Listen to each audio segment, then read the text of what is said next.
Yeah?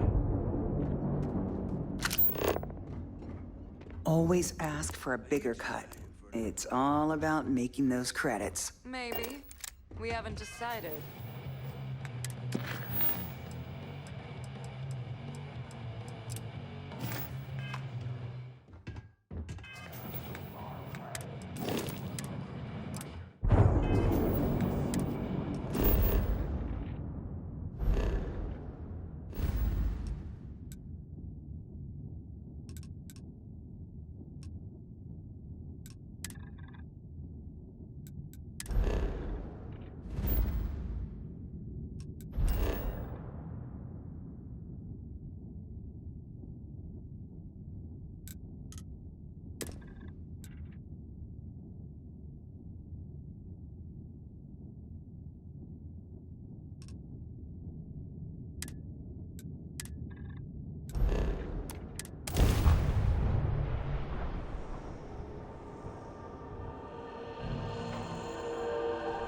This is UC Security. Prepare to be scanned for contraband.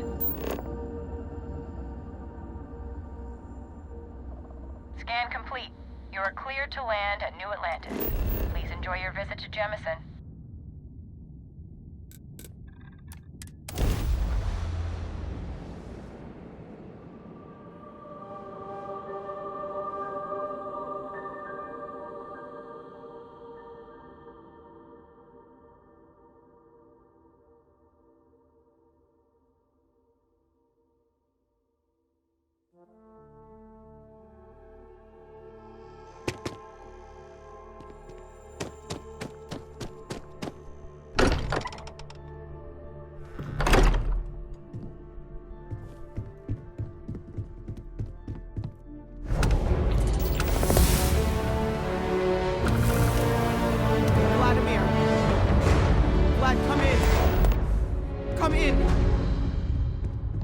The eye's gone completely dark.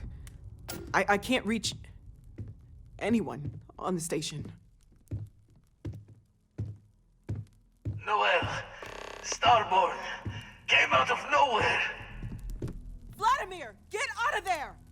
He already left. Said he was going to the lodge. Sarah, she's still breathing, but oh God, all that blood. Hello, Constellation.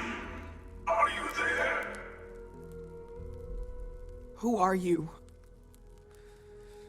What did you do to our friends? They call me the Hunter. And now that I'm here, your part in glimpsing the Unity is over.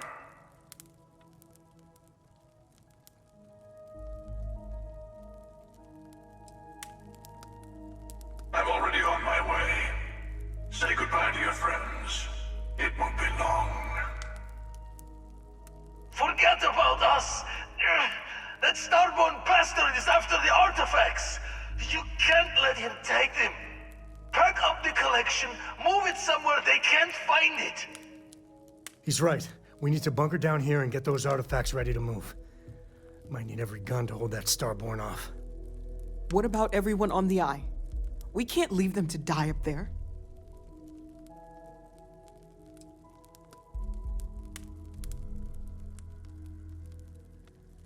Can't blame you, but sure could use your help when that Starborn comes knocking. I don't know how long it's gonna take to pack up the artifacts. I'll get started. Hopefully this will only take a few minutes, if my hands can stop shaking! Everyone take cover, now. Where? Do you really expect them to barge through the front door? Well, I'm not expecting them to ring the bell. You leaving? Gonna barricade the door once you're out. Won't be able to let you back in.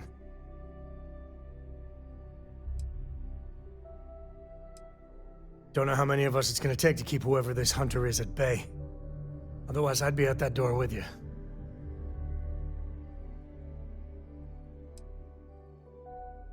All right, get ready.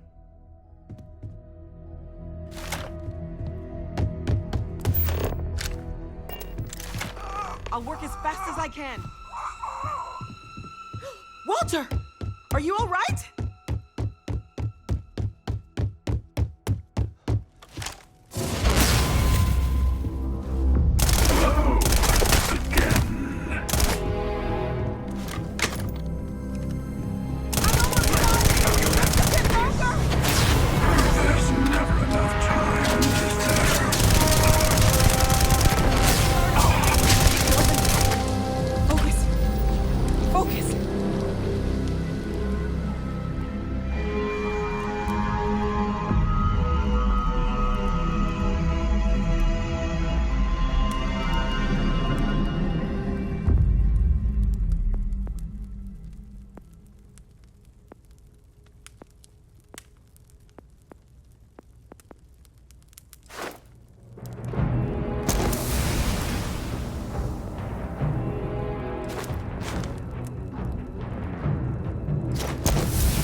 Just hold them off.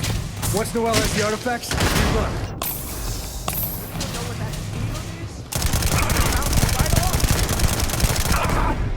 I have all the artifacts. Everyone, follow me.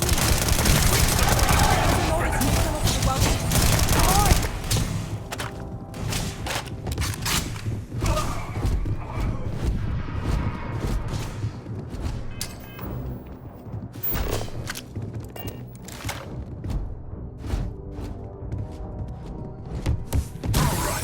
Let's try this! You're in my way!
Persistence.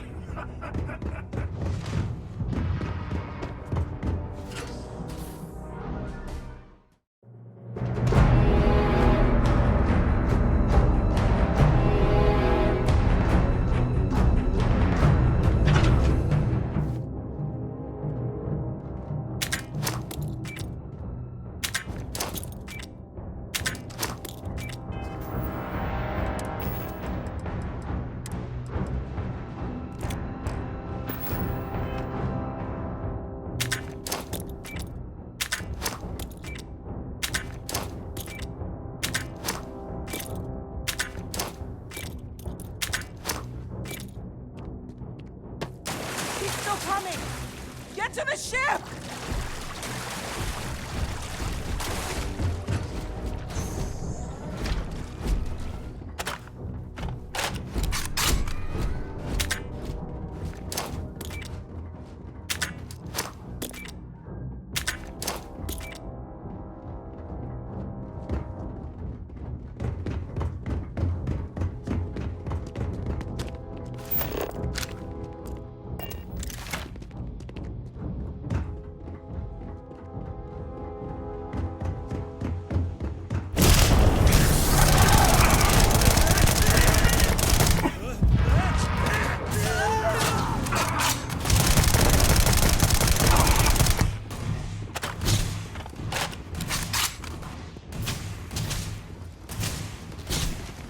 Engage! Put him down!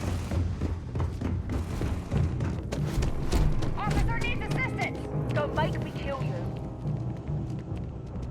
UC security. Give up now.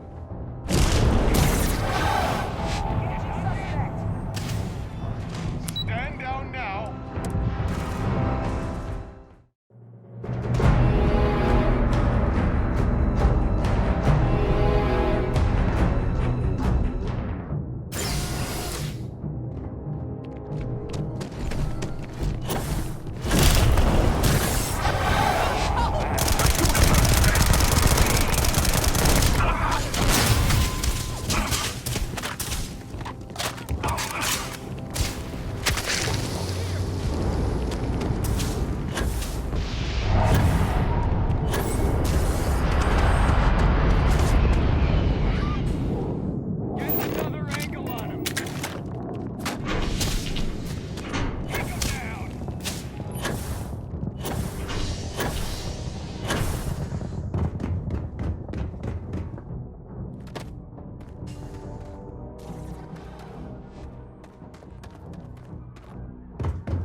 fun.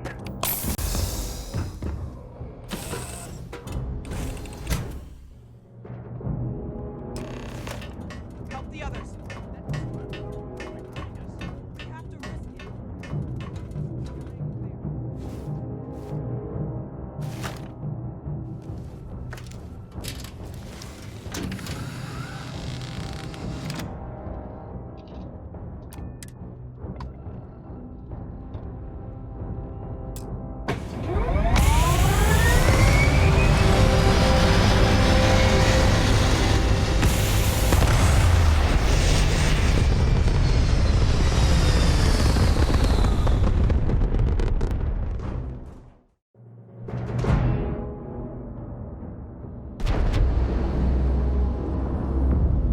I have to admit, this has been interesting.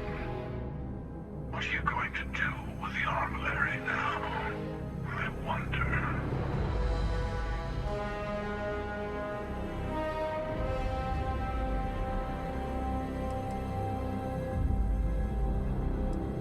I was merely taking the shortest path to my destination. But now, I think I'll just kick back, enjoy the long road.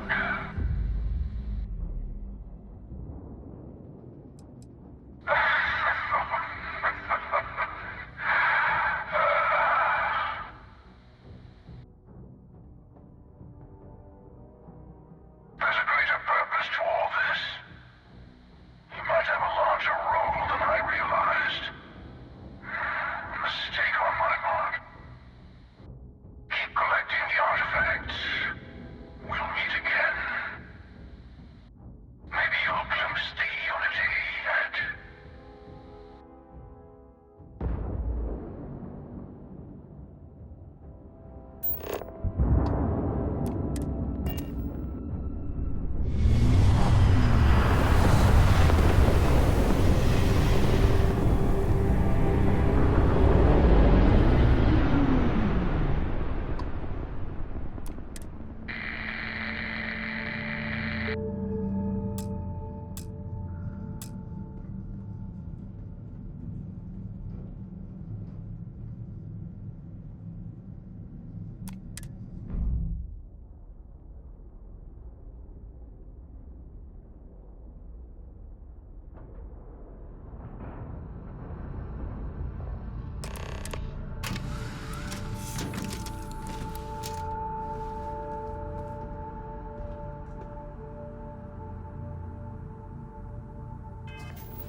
My father always said I'd wind up in a place like the Key.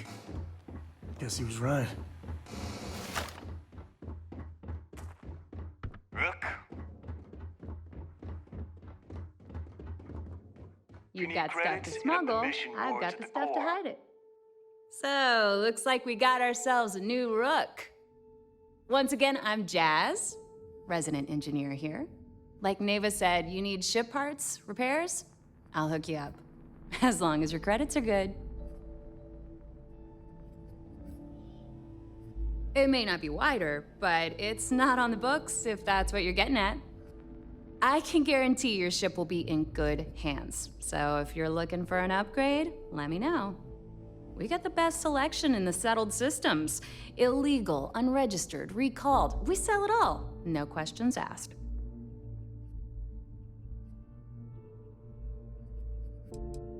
No. You buy from me, you're worry-free. I can't have my customers getting caught now, can I? That's bad for business. Anything that keeps the UC and Freestar Rangers off your tail is a must-have in my book. Just let me know when you want to talk business.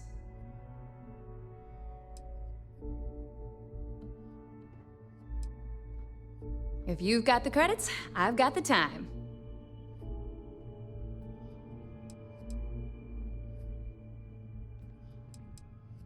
I've got plenty of goodies to choose from.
I don't trust shielding.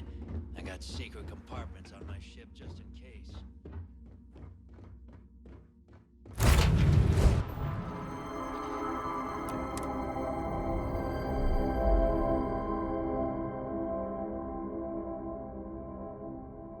We're on our own again.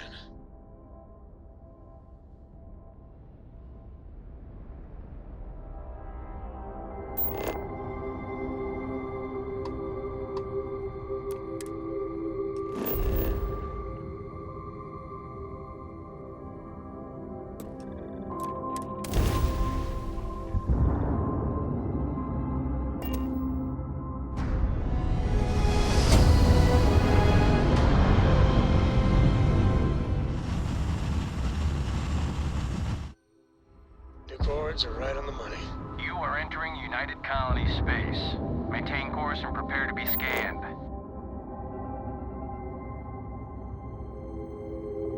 All right, we're done. You're cleared to land at New Atlantis.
Got anything you need to offload?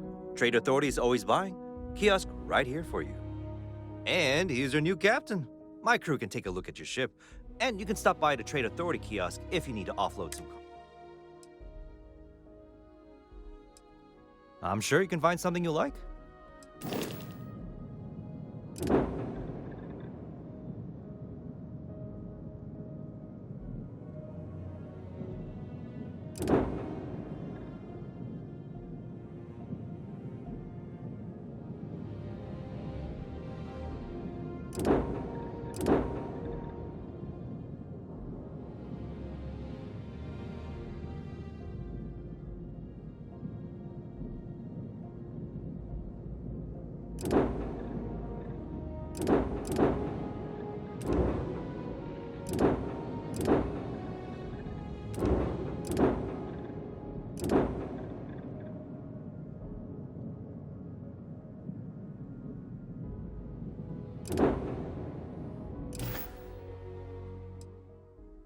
Sure, have at it.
Sure, have at it.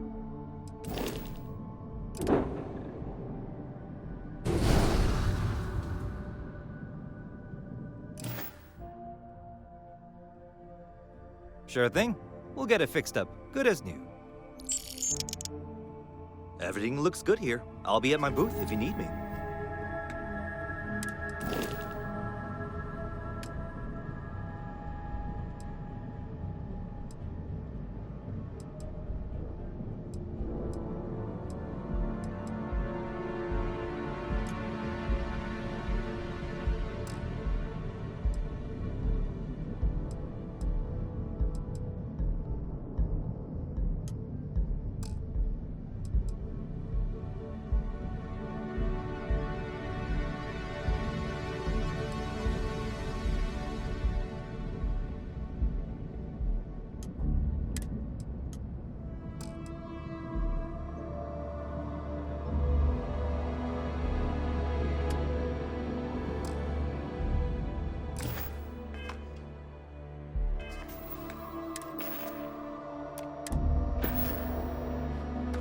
Hey, kind of breaking my concentration here.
Be scanned as you enter the city. Please keep moving.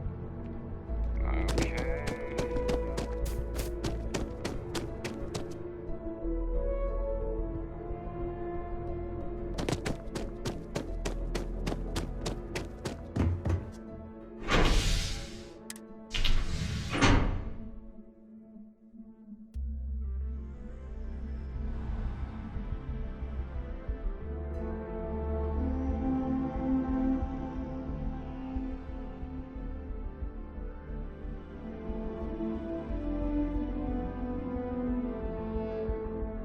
Hey, good to see you.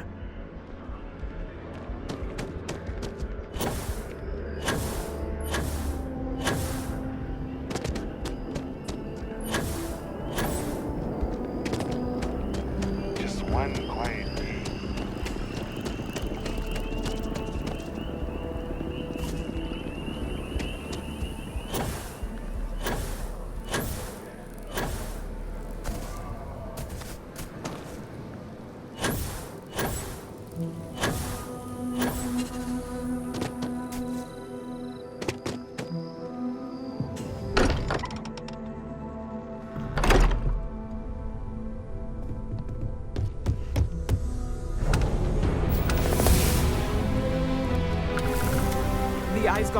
completely dark.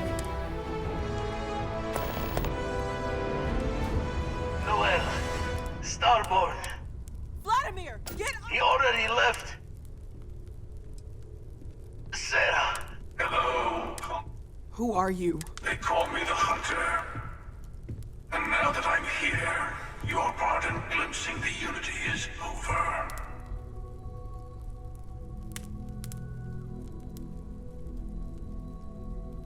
I'm already on my way. Say goodbye to your friends. It won't be long.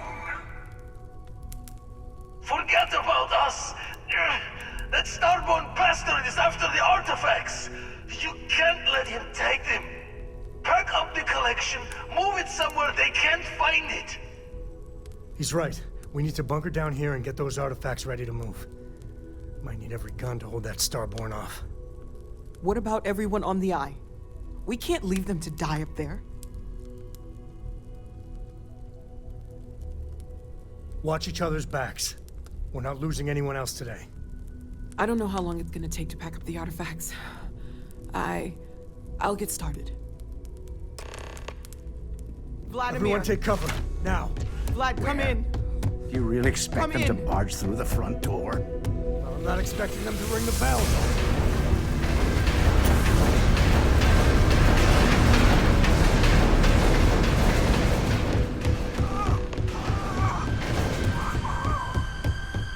Walter!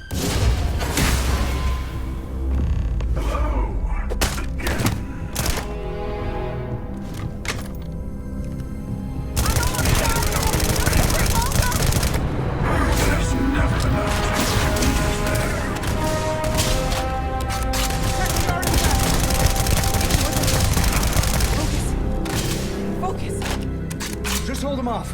Once Noel has the artifacts, we run.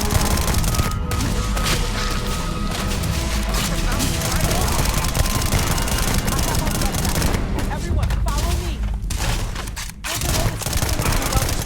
Come on!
collecting the artifacts. We'll meet again. Maybe you'll glimpse the unity yet.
Sarah. Sarah, can you hear me? It's Sam.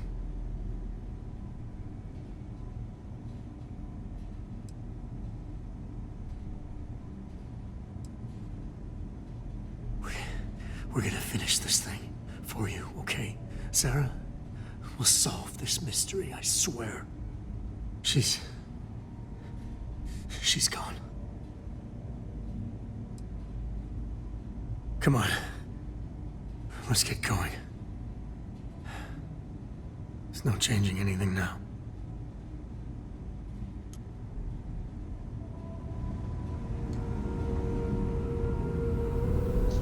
Okay, I admit, my famous personality wasn't so much help with this one. I'll be fine. I just need to lie down for a bit longer.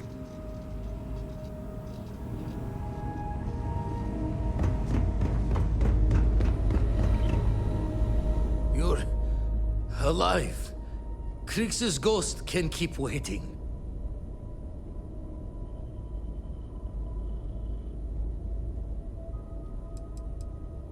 Not many sights to see before I lost the lights. Can't be sure yet. Starborn could have done a lot more damage. Guessing the glitter of the prize wasn't here. No tears for the old. Got the others to worry about.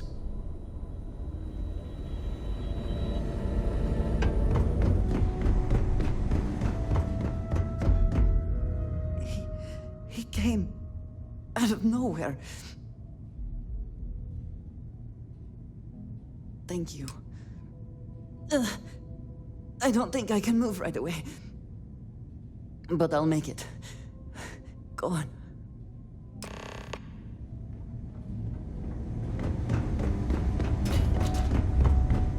Vladimir!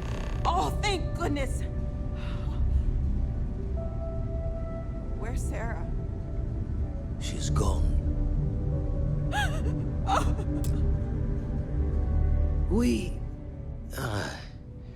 We need to talk locks and bolts. Lodge and the Eye are not secure.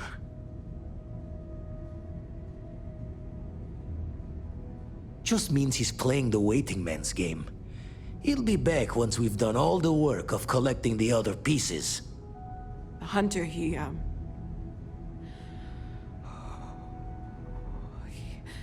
probably found us because we're somewhere obvious. High-populated area, just like how the Starborn found you orbiting Neon the first time. But the fact that they're competing with us to find the artifacts means they can't get them without searching. So we put the artifacts somewhere in the fringe, or on something that can slip from their grasp if they do another strike from the curtain.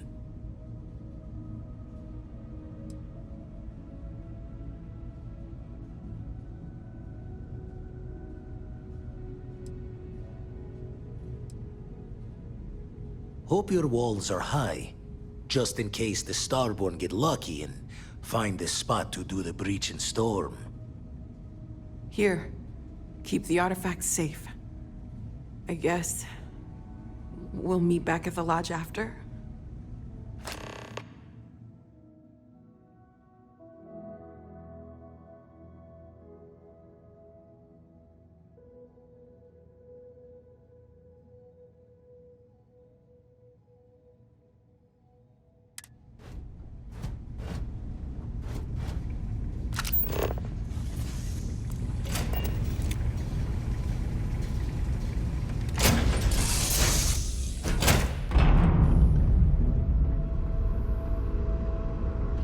No,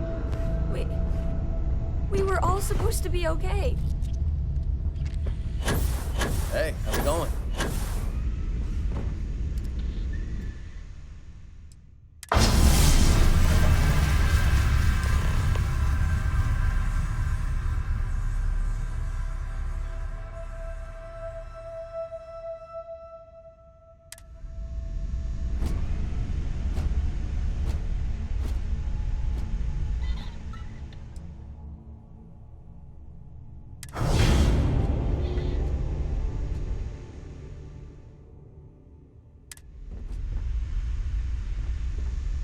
Hey, it's always a good day when you come around.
If you were a victim of the recent attack, please remain calm. UC Security has everything under control.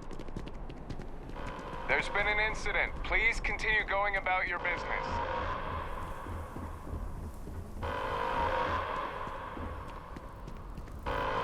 Attention.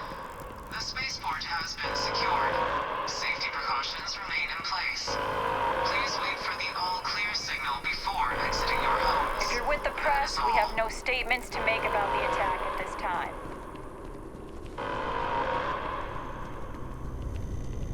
We're asking everyone to continue their day. There's no more active threat.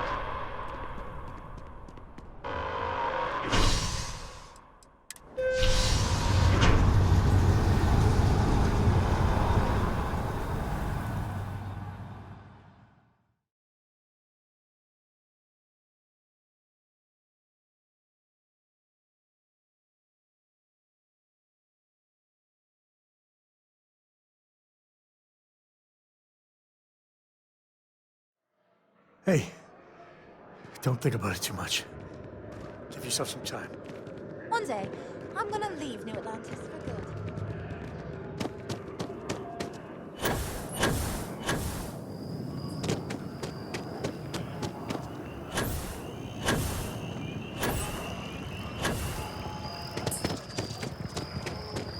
UC Security is sweeping all areas.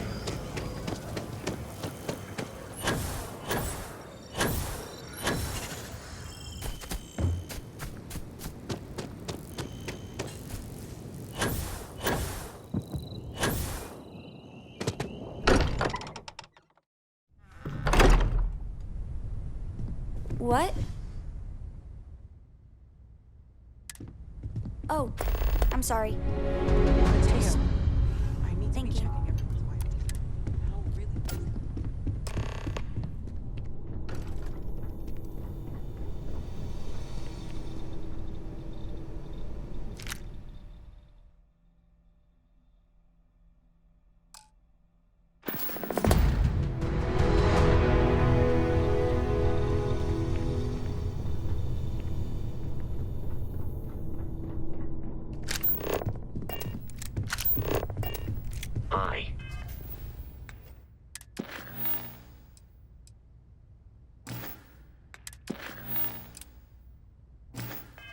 I will be monitoring everyone's vitals for signs of continued trauma. If I may, I know our encounter with the Hunter is the last thing anyone wants to talk about right now, but he said something that I can't get out of my mind. Unity. Do you remember that?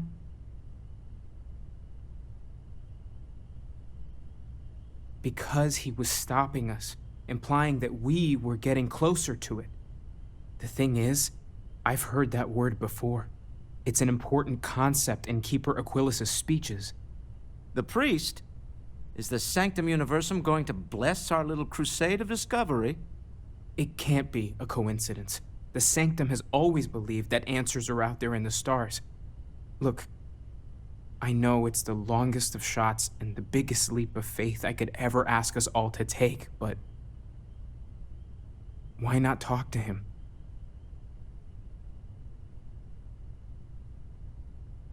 I guess it couldn't hurt. I've heard the Keeper's a pretty insightful guy. Thank you. I know it's not much to go on, but something about this feels right. I'll meet you over there. You got time for a quick chat? I appreciate it. Sorry. I've been lost in thought for a bit. I'm not sure when things will feel safer. But we have not been attacked again. Yeah, sorry if I'm a little out of it. Didn't get much sleep last night. Lillian and me, I tried talking with her and I lost my cool. Got a little heated. I know I woke Cora up.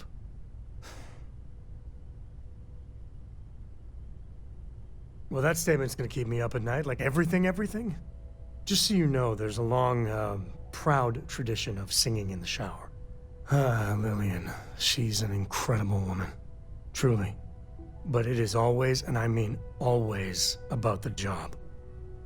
When she bleeds, Freestar colors spill out. And back when I was a ranger, we were quite the team.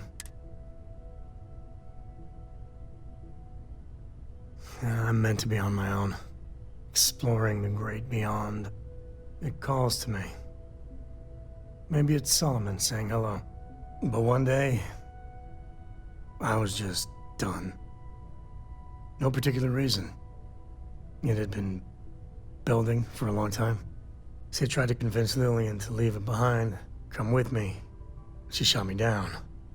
Hard. Hurt my pride. More than a little. But she was probably right.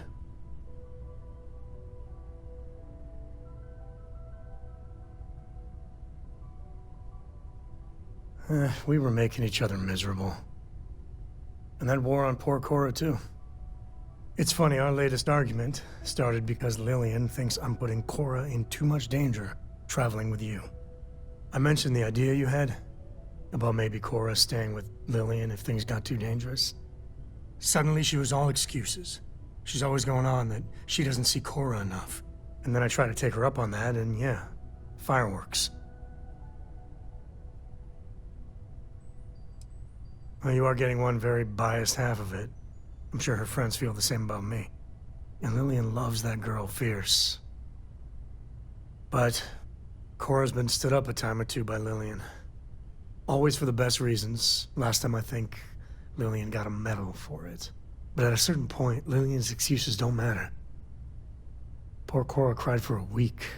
I don't want to put her through that again.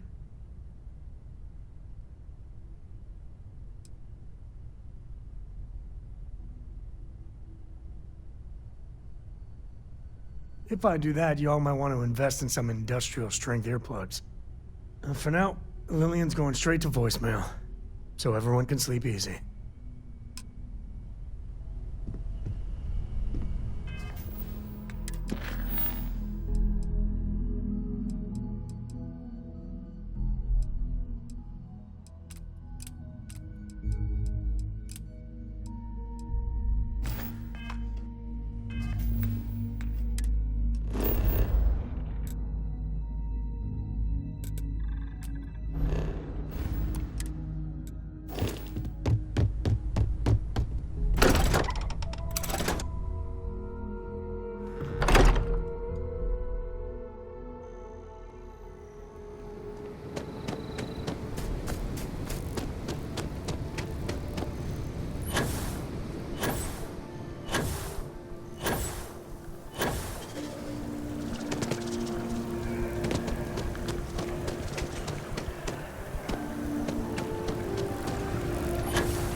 Exactly. It's like... When someone insults you, you want to just beat the shit out of them sometimes, but you don't. Well, not quite what I was thinking, but that's actually a great example, Marcus. The man in the story was cruel. But you know why he was cruel? You must feel what he feels. Understand his pain. Accept it. And deliver it not back upon him. Empathy. You mean empathy. But you say it like it's easy. Like anyone can just love a terrible person who has been terrible to them. Keeper Aquilus, can we have a moment? Oh, Mateo. It's been too long. How are your parents? Your mother still struggling with that azalea garden? No, she figured that out a while ago. Had to adjust the pH levels in the soil. But, Keeper, I didn't come to catch up. Oh. Well, what's on both your minds? Oh. Yeah. How humanity comes together. How we are to love each other even as our universe becomes even more complex. That's not exactly what we mean. Keeper, when you talk about unity, well, does it mean anything else? Something secret? Perhaps we should talk about this inside.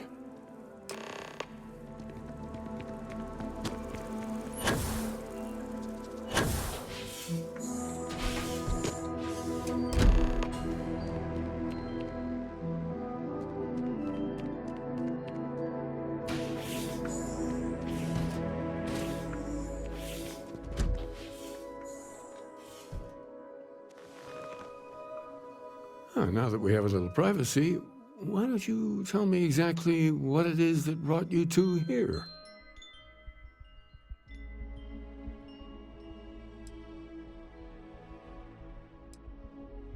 Seriously, Keeper, they bathe whoever reaches the center in a light, and then, well, the normal laws of the universe go completely haywire. So you're saying you found a place of contemplation? And you received a gift? There have always been mysteries that seem to defy our understanding of the universe.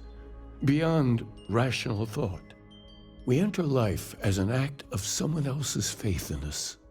There's no way of knowing who we will become, and yet the risk is made anyway. So you've pushed into the unknown, not knowing where it would take you. And it's brought you here.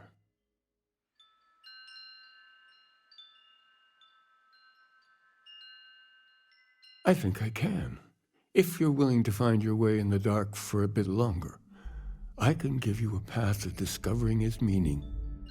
There's an old story, far older than the Sanctum Universum, of someone who walked the settled systems and saw every corner of it.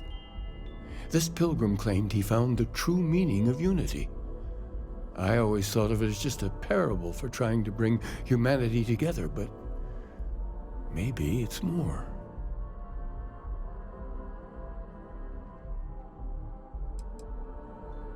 I'm not sure if he was, but if what you're looking for is connected, then anything might be possible. In my story, the pilgrim met the founders of the House of Enlightenment and the enigmatic cult of the Varun, and he gave them each a part of the truth. Then he goes to his final resting place to live out the rest of his days in contemplation of infinitum addendum, his addition or contribution to the infinite. But what if the story isn't a metaphor, but a code? A way of finding the pilgrim again, or at least his grave.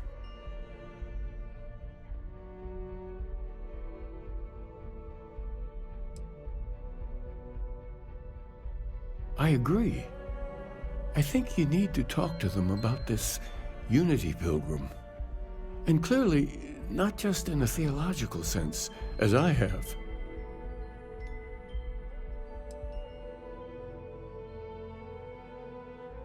Oh yes, typically. But there is a lone zealot that was captured recently for attacking UC ships. I've visited her a couple of times. Hopefully, she'll be willing to talk to you as well.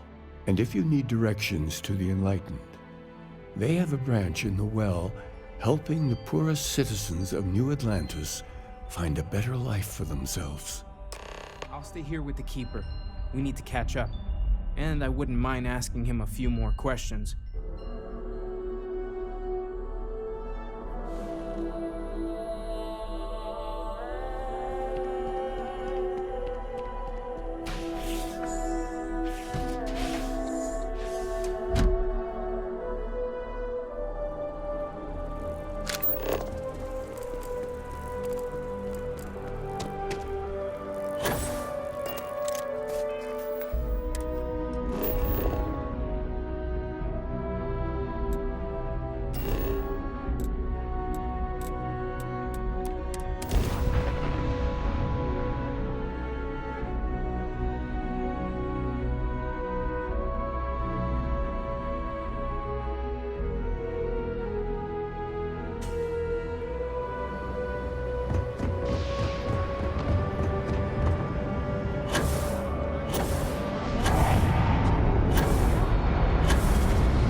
Hey, I've heard of you.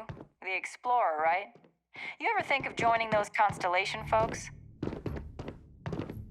Another day, another shift. A visitor? I have all the company I need.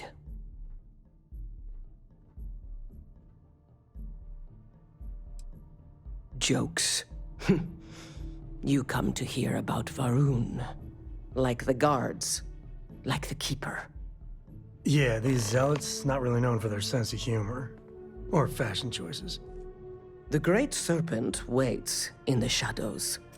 He will entwine the universe, and all but the faithful will be made as dust. That is the truth. No more, no less.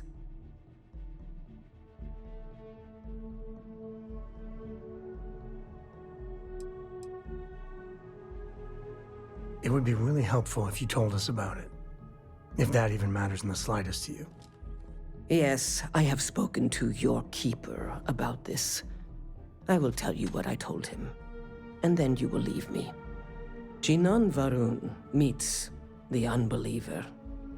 He gives false prophecy to Jinan. But such is Jinan's conviction in the Great Serpent, he does not hesitate. He cuts the unbeliever down. But the unbeliever returns. Jinan realizes the Great Serpent is testing him, and he will not be found wanting. 4 times they fight. Over 120 rotations of the planet they are on. Remember these 4 battles, Jinan, the Unbeliever says. Remember these 120 rotations. But Jinan knows this is blasphemy, and delivers the killing blow. That is all.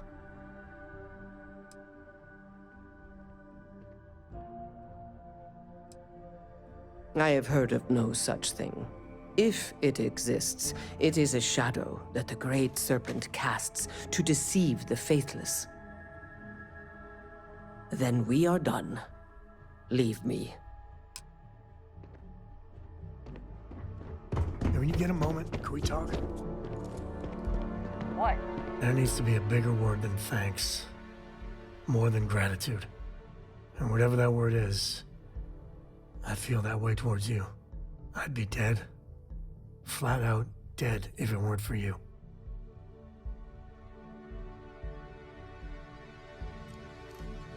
You and me both. Truly. I gotta ask. Why me? It was an impossible situation. And if it's wrong to ask, sorry, but it's gonna keep me up at night. Sarah Morgan was our leader. She held everything together. I just don't know if I'd pick me over her.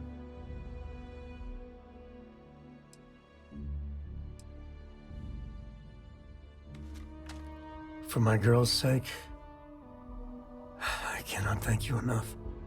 How are you holding up? Are you okay?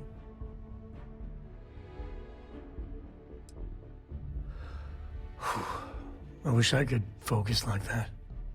That Hunter bastard's gotta pay. Pay big time.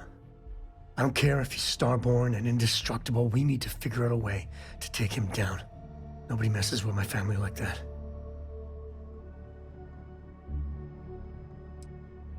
It's time to show them that we ain't just worthless chips on the table.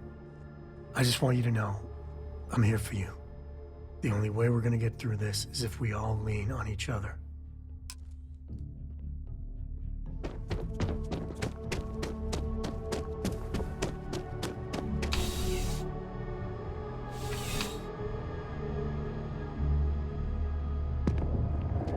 I'm surprised I've yet to see the inside of the security office. Here's hoping the streak continues.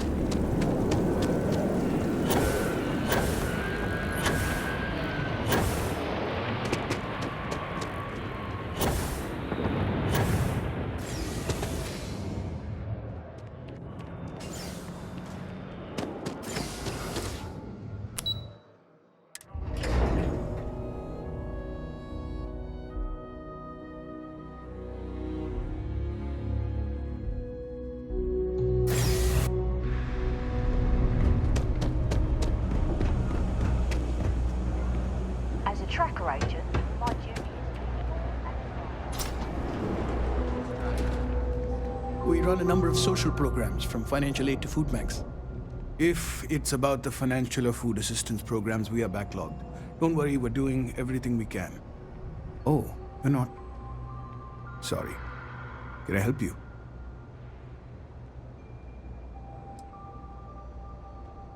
Did Keeper Aquilus send you? Oh boy. Look, I know it sounds crazy, but it's important. Really important. Listen, I've talked about this with him a ton of times, and there's no record of a Unity pilgrim. But since you both insist, our early records are mostly administrative. Humanitarian projects, group counseling notes, charity expenditures. But there is a series of exchanges the founding members recorded in a lot of detail. It's the closest thing I have to what Aquilus is describing.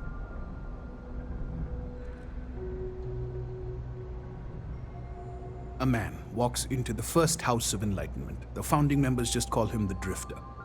So they think he's a charity case at first, but no, the Drifter asks them a bunch of questions. If your philosophy is built on an individual's own morality, what about the second person? That second person might disagree. Isn't the problem of two what you're really looking for? And the founders respond, each individual must understand how the second person lifts them up All of human effort is a story of cooperation pushing us forward. And it kind of goes on like that. He comes back every week for a year. Same conversation every time. Second person this, the problem of do that. Honestly, I think the founding members made it all up. There was a little more hesitation being openly atheist in the early days. I think they were experimenting with writing their own scripture. Fortunately, that got abandoned pretty quick. After the records of the Drifter end, you never see anything like it again.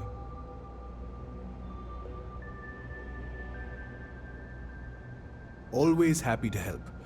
If you'll excuse me, I've got a lot of aid efforts to coordinate.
This space is a memorial to those lost during the Colony War. Your consideration is requested.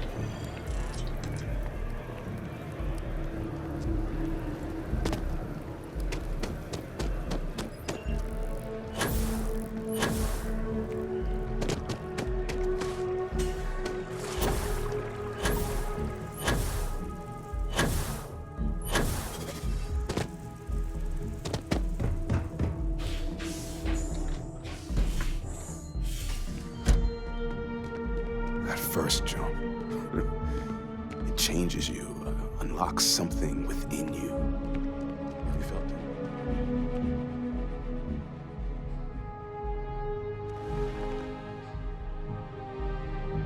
Well, you're back. What did you learn? Was there something hidden in their stories, like we thought?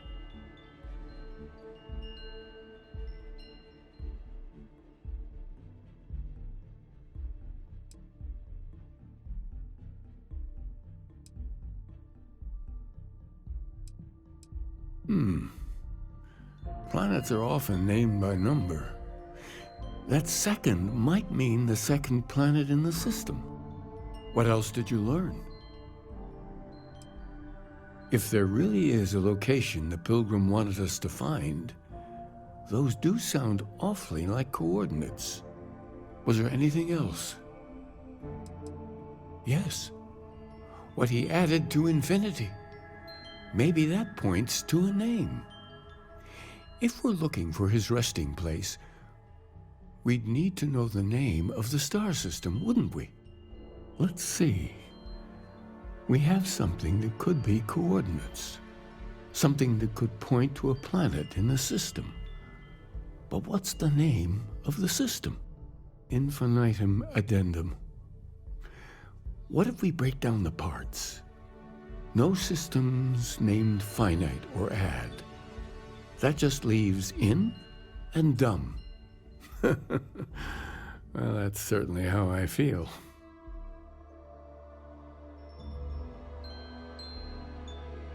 Yes, that's it. The second planet in Indum, at 4 and 120.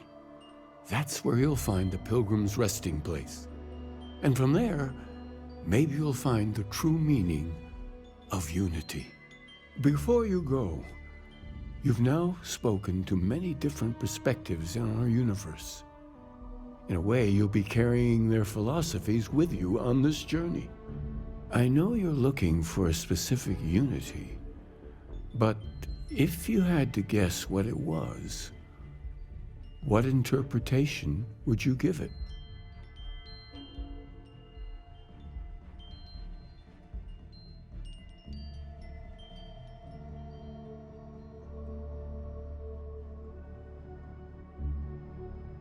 Ah, but what makes something like that holy? Gravity is also a force that brings things together. Should that be sanctified?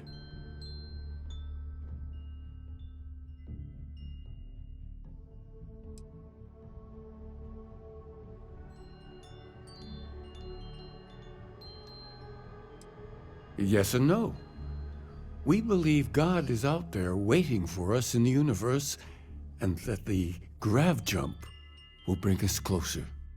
But is gravity itself an article of faith? What do you think?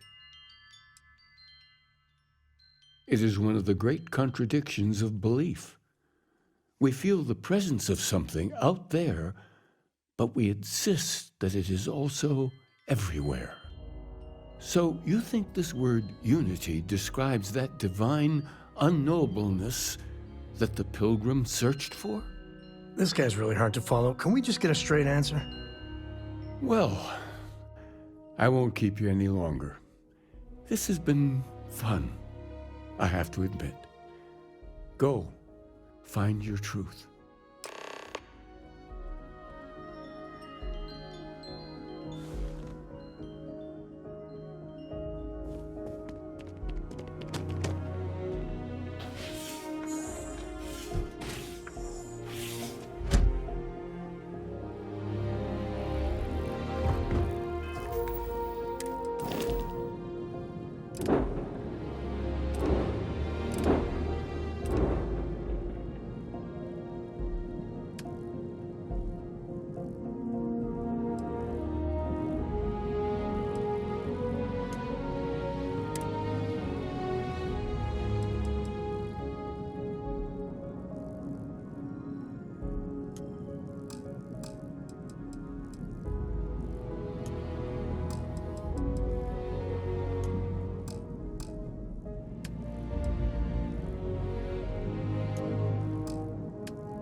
Time to tell Cora we're back. I have something for you.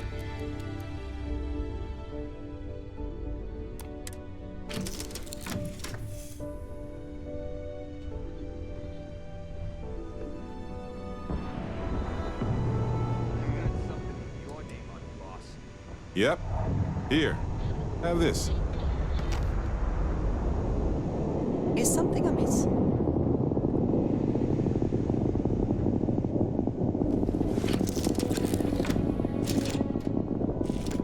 Dad, can I have a pet?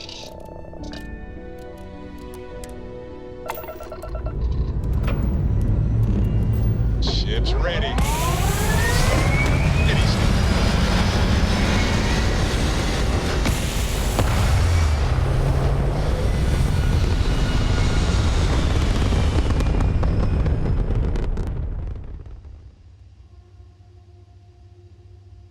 Orbital insertion done. Time to dance among the stars.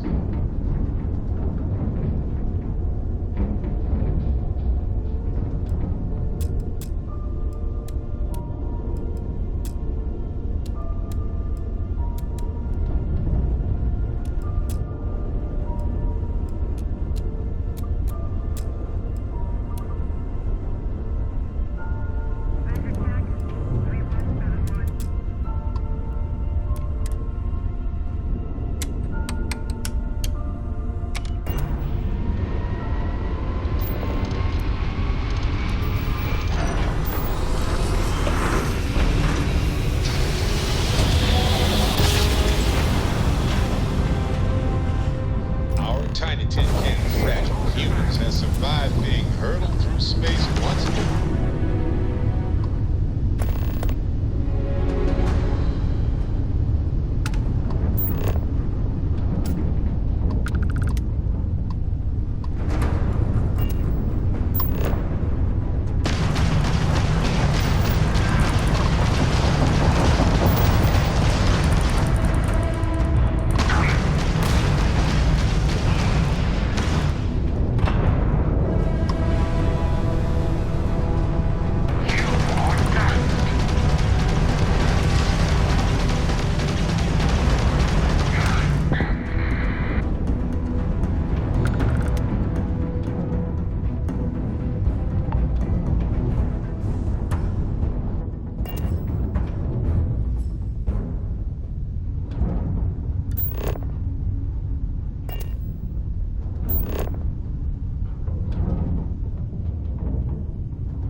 All clear. The land is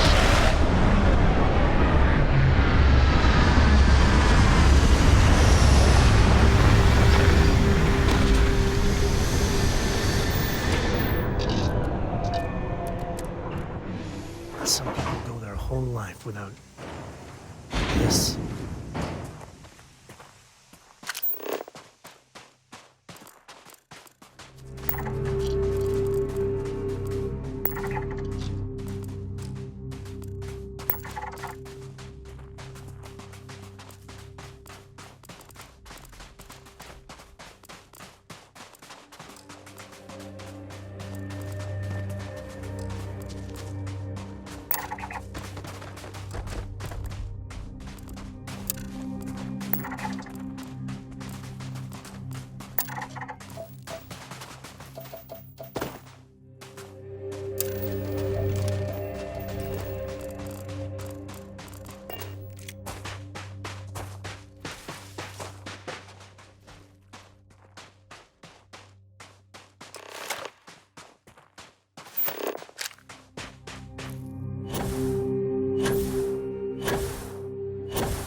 Turn your back for a minute and nature takes it all back. Not a bad place for a pit stop.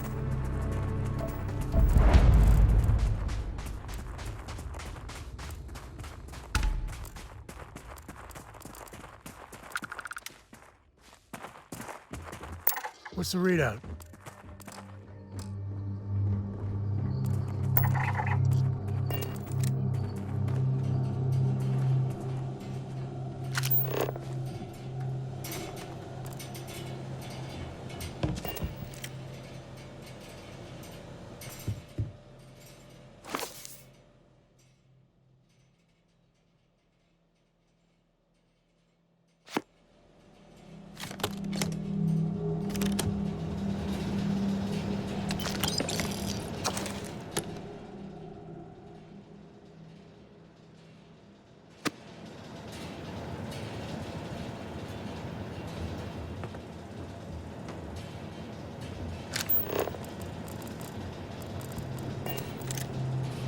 You know, the way you handle things, happy to even out the load.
He's already finished the pre-flight checklist.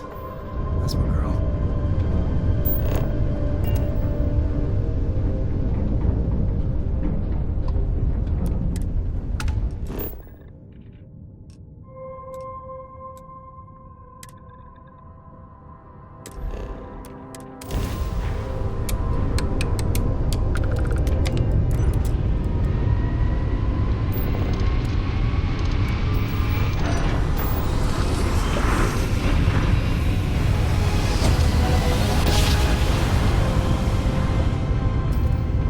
Yes, we're here. Look at those beautiful stars.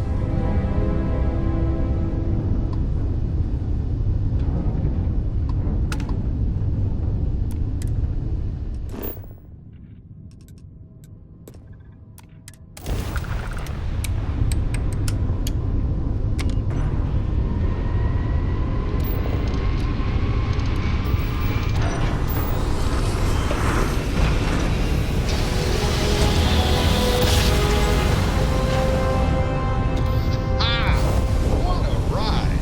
Switching grab drive to normal propulsion.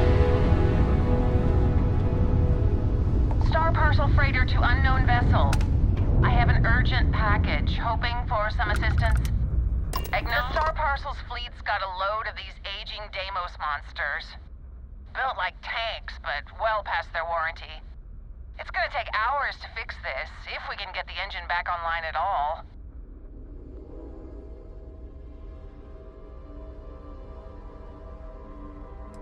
"30 years ago, this ship would be a beast. Maybe more like 50. I got a hot package that's paid for expedited delivery. They'll dock my pay if it doesn't get to its destination. Star Parcel will reward you well if you can assist.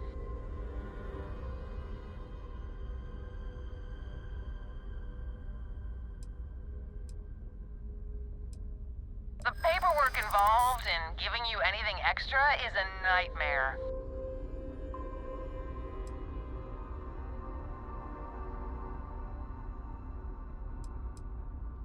Yeah, okay. I get it.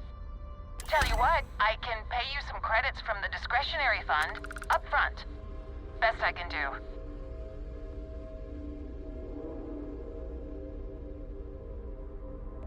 Excellent. All you need to do is drop this off to the ship's services technician on Aquila City. They'll take it from there. Thanks for bailing me out of this nightmare.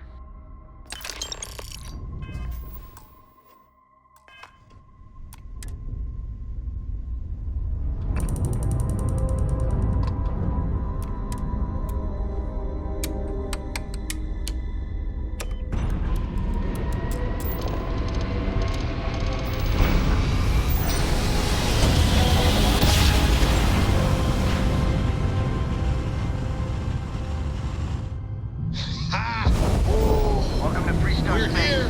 We're gonna do a Hot quick off scan the for stellar contraband. slide. To be on your way. And that's it.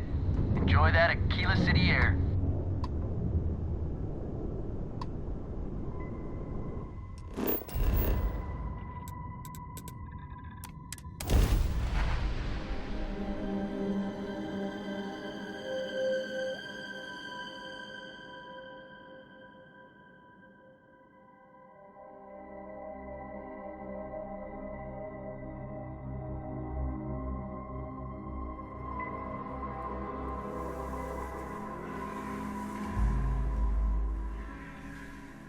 Good old Aquila City.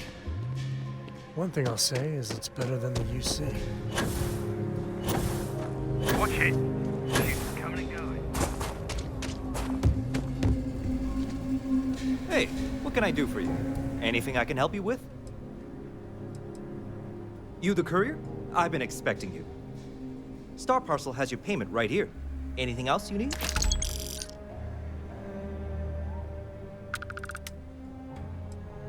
I'm sure you can find something you'll like.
Equipment stabilizing. Perfect.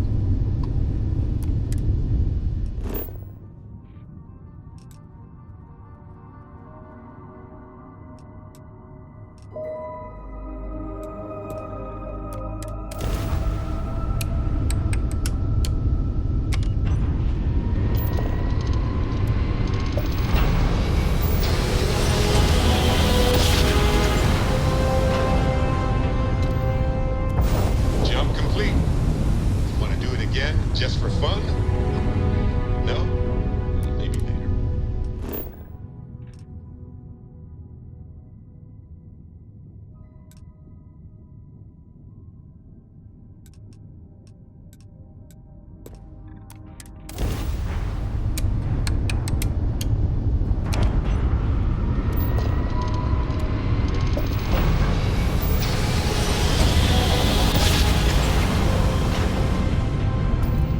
No matter how many times we jump, it never gets old.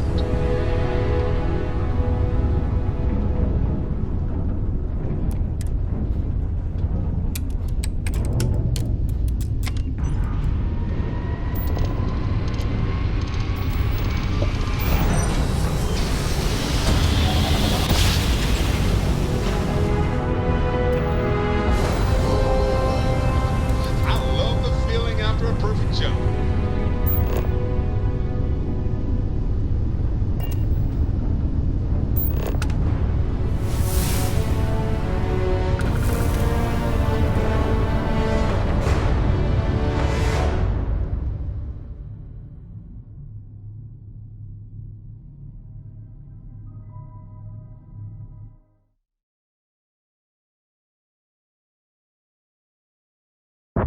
Everything checks out. Ending initiative.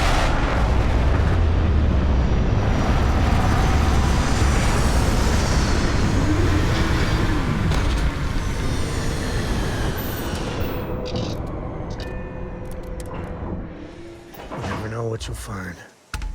This place is...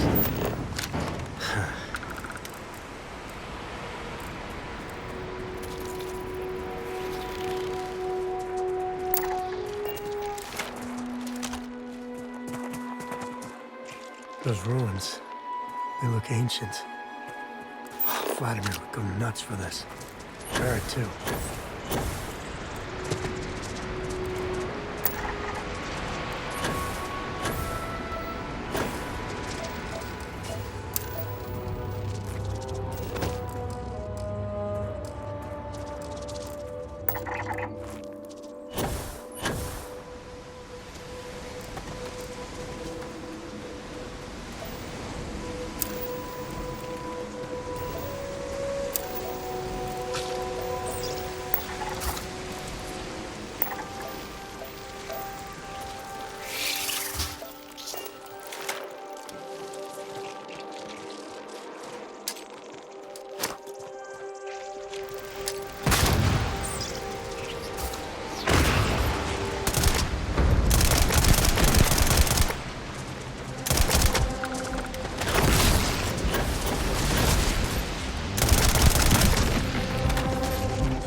Scanner pick up anything fun?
this whole captain thing really well.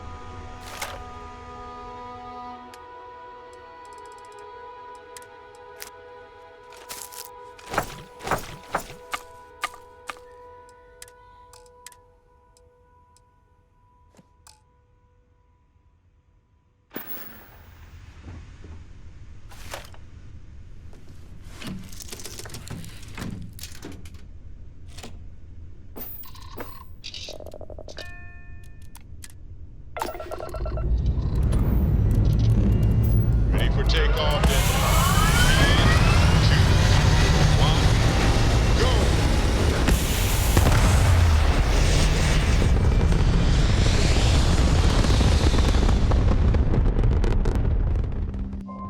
Red apogee, surrounded by stars and the vastness of space.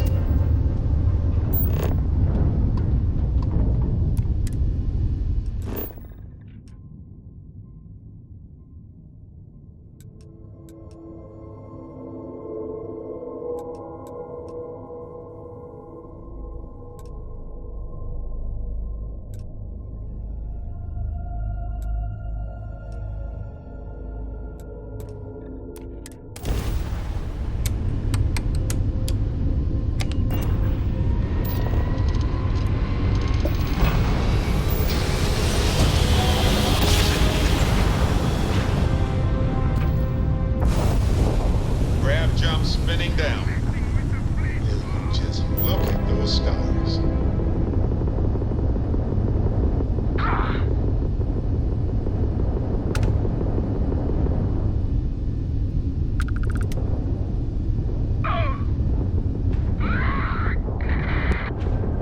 Surrender now! That was touch and go. Unidentified vessel, please acknowledge. Huh. You don't usually see Crimson Fleet this far out.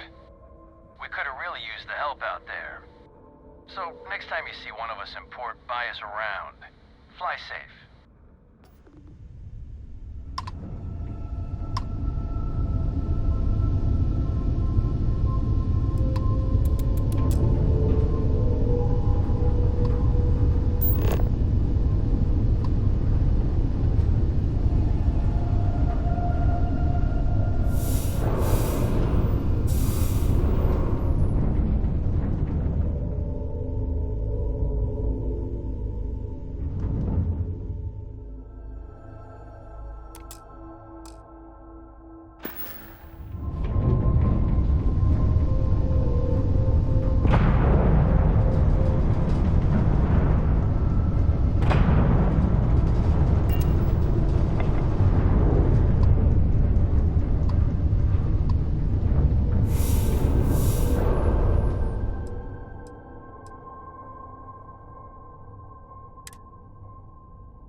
I apologize for coming over this emergency channel, but we are in need of assistance concerning the large ship in orbit, and we value discretion in this matter. If you are willing and able, please see me as soon as possible at the main security office in Paradiso. Over and out.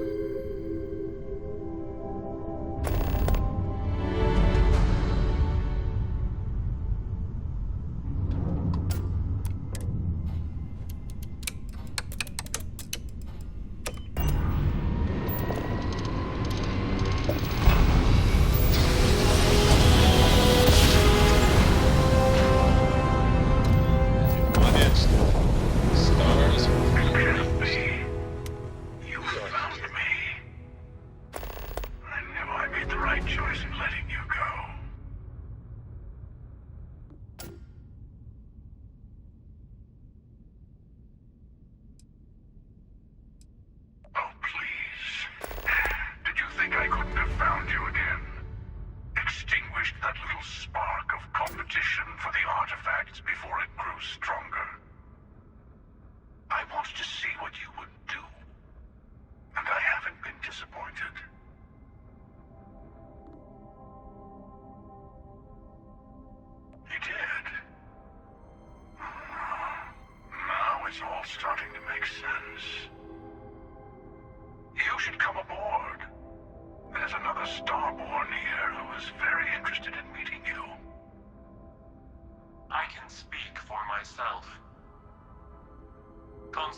ship.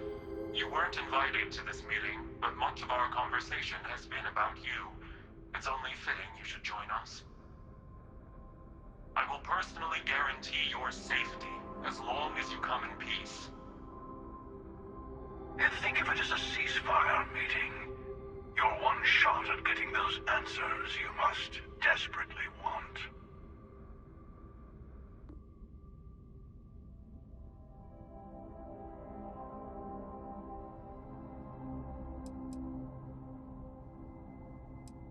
Let's just say they're very dedicated to stopping me from getting the artifacts. So if you don't trust me, well, they're your next best bet. I know your encounters with our kind have not been pleasant, but we are here to talk, and you deserve answers. Good. See? We can all get along. For now.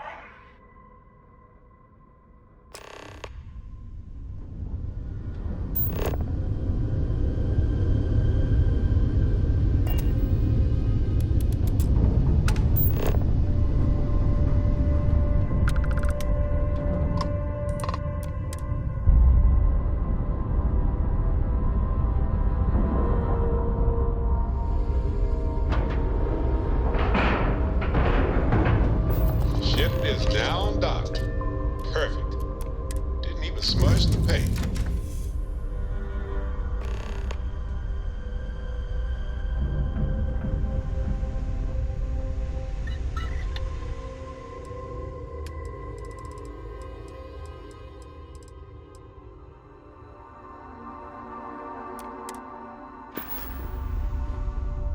Read any good books lately?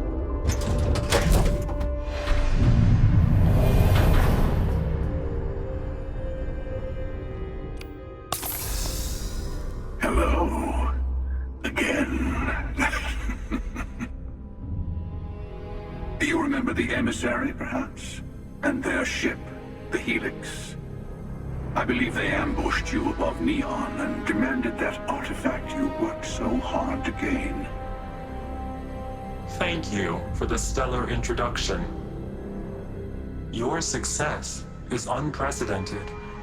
Before you came, we were just discussing how continued use of force against you is unwise.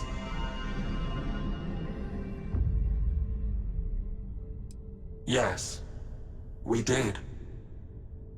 We are not a monolithic people. The Starborn are individuals. Some are united in cause. Others are in it for themselves. We're all in it for ourselves. Some of us are just more honest. The emissary threatened your ship, demanded you hand over your artifact. How is that so different from what I did? We needed to warn you off. Every encounter with one of our kind could spell disaster. For whom, exactly? I say whoever can collect them should.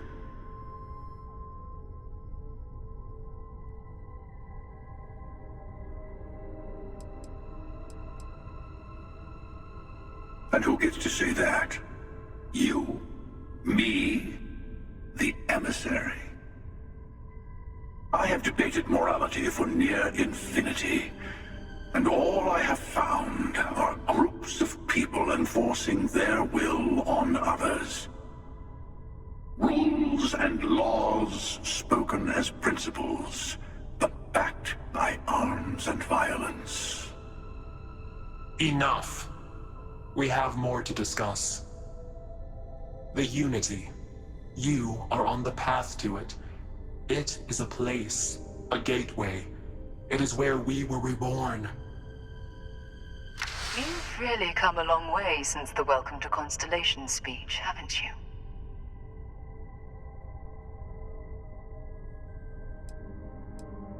I'm not who you think I am. This universe is only the first one you've been to. I've seen hundreds. Where I came from, I was the one who stayed at the lodge to protect the artifacts. You died on board the Eye while we held off the Hunter. One of me at least. I collected the remaining artifacts, and they opened the way to the center of my universe, and the doorway to an infinite number of others. That is the Unity. When I stepped into it, I became a Starborn. It's how I've entered other worlds, including yours. I have to. This is bigger than all of us. All the artifacts are needed to complete the armillary and open the way to the Unity. In every universe, the Starborn fight over them. Innocent people die. You've witnessed the power granted by the temples, the anarchy that can be unleashed. Someone has to decide who should get them. Here it comes. The emissary tells you only the worthy should enter heaven. You're twisting what I mean. They're hypocrites. They use the chaos caused by the hunt for the artifacts to establish an order where they decide who's worthy. I attacked your lodge because I wanted the artifacts, and you held me off. You got away. That wasn't some morality play. You didn't survive because of righteousness. You won because of persistence, luck, and skill. As I have done countless times. I was also human once. But what does it matter who or what I was when eternity is within your grasp?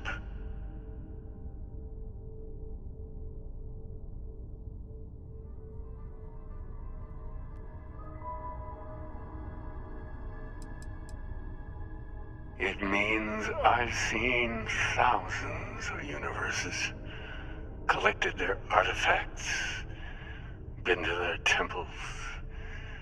You have a small taste of their power, but it keeps going. You're learning. My other self wants you to walk the path he walks, to give up, to appreciate the universe you have.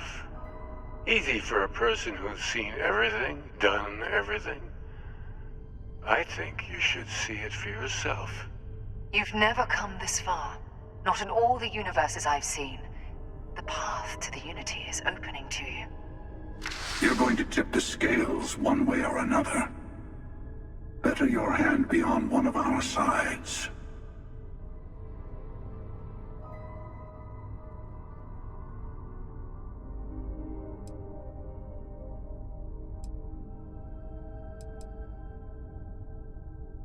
Bingo. I want a truce between all three of us. Give you some time to think over which approach to the Unity is the one you want. Mine, or the Hunters.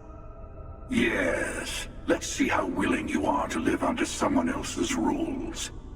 Just remember, one of us isn't trying to judge you.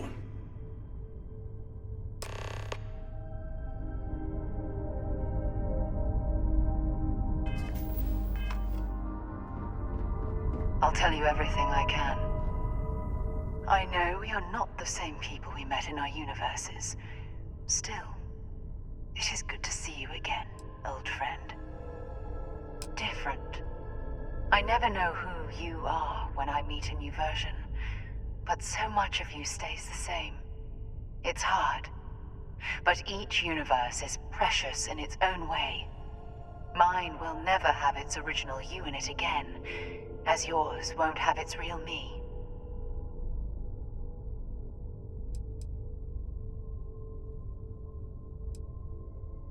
When all the artifacts are assembled, the device they create is called the Armillary.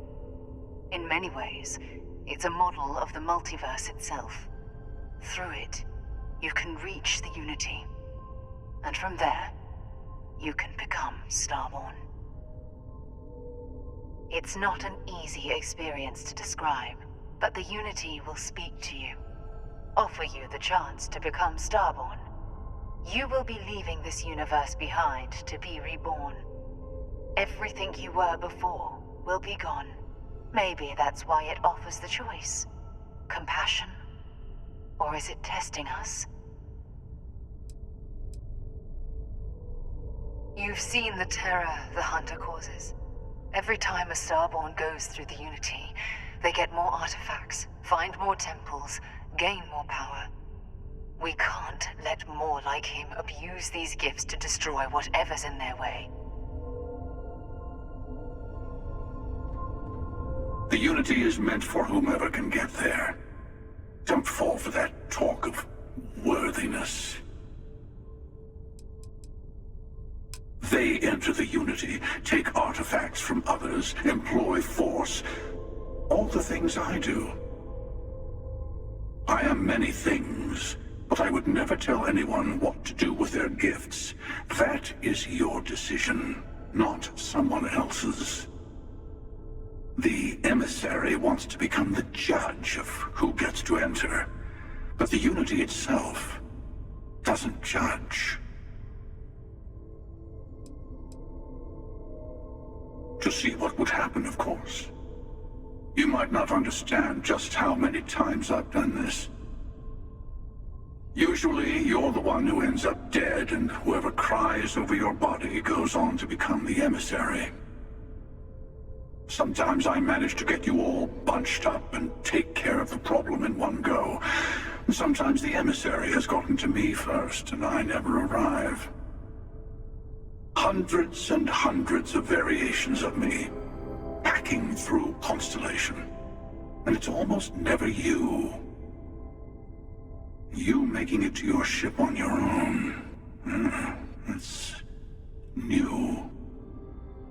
I took it as a sign. I don't get many of those anymore.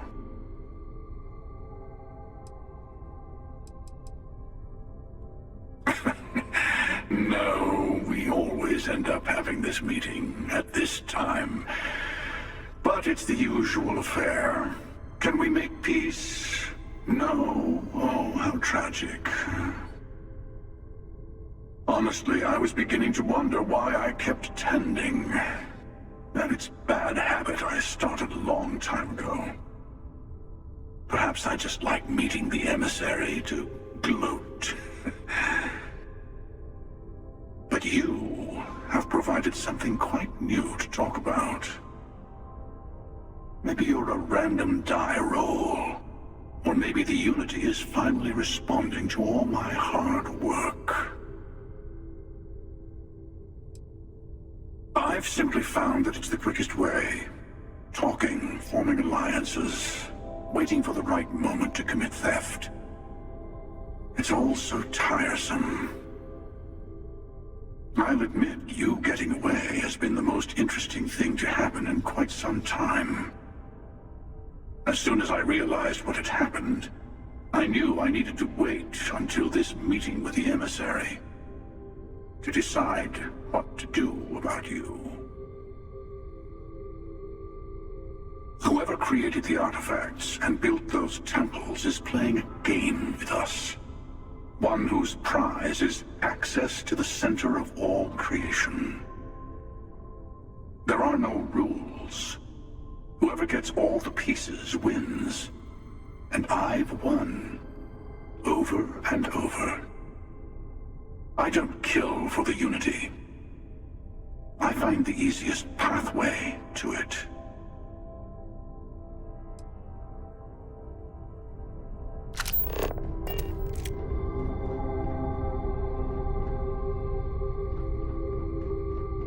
Before you leave, I want to give you something. A way to another artifact, but also a lesson in how dangerous they can be. Seek the moon of Old Earth. There are secrets there you must discover for yourself. Here, to open the way.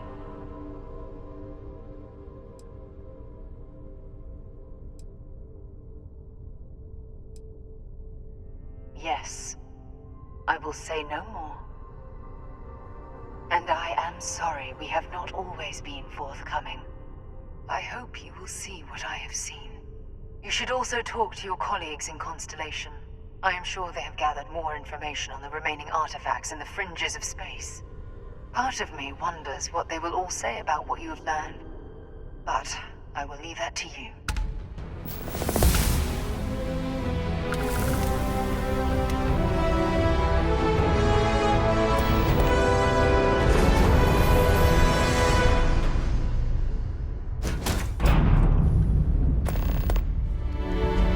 Hey! How are you?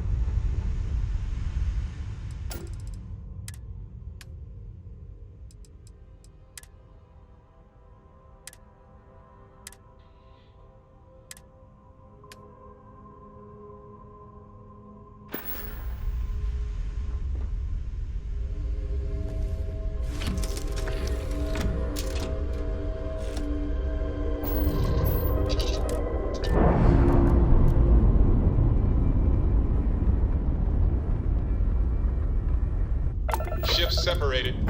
Engaging drive.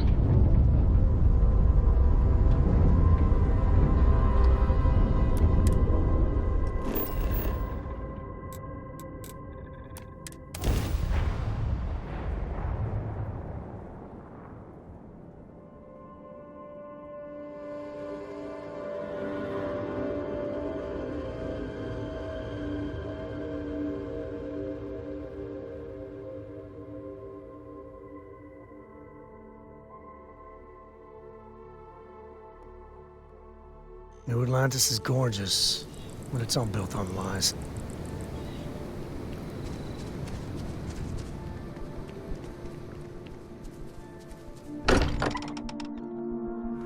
Sometimes still can't believe I got my own room here. I keep thinking they'll one day say it was all an elaborate practical joke. I've been talking with the others, and I'd like to get everyone together. To say goodbye. You know. To Sarah.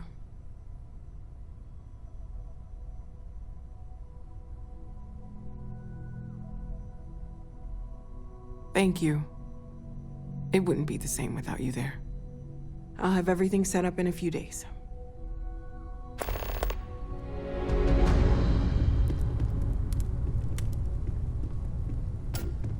Mateo told us about your pilgrim's voyage.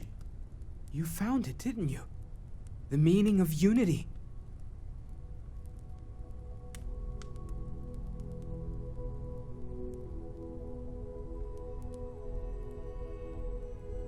Wait, say that again? Multiple universes? You can't possibly mean what I think you mean. Yes, I wouldn't mind a little more detail.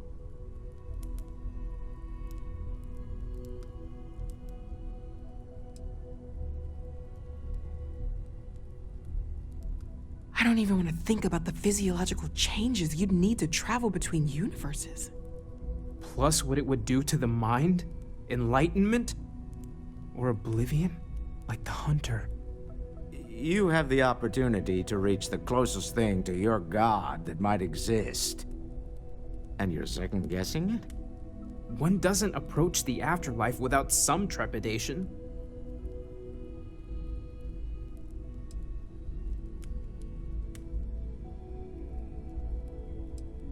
You're right. This is a lot to take in. Not to make a sharp turn in a grand tale, but I got the eye fixed up. Bruised, but still blinking. Let me know when you're ready to follow up on what it's seen. I could really bend your ear. These last glimpses from the eye are from the farthest fringes of known space. Could be the only remaining pieces outside the hands of the Starborn. Catch a smile out there.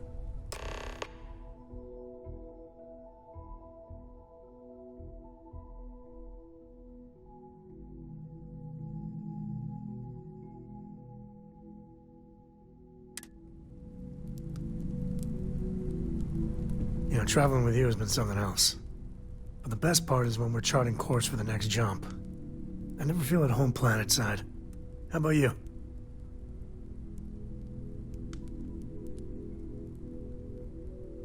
And you joined Constellation in spite of that. That takes guts. See, the people I don't get are the ones who never go anywhere. They stay in their own hometown, they just live and die there. There's a whole galaxy full of wonder and things you could never imagine. How can they be satisfied with one tiny sliver of it?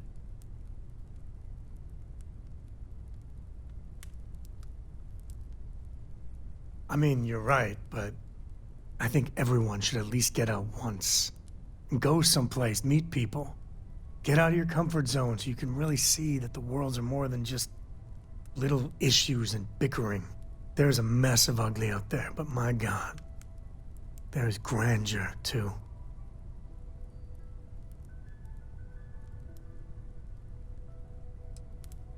That helps you understand how this crazy place fits together.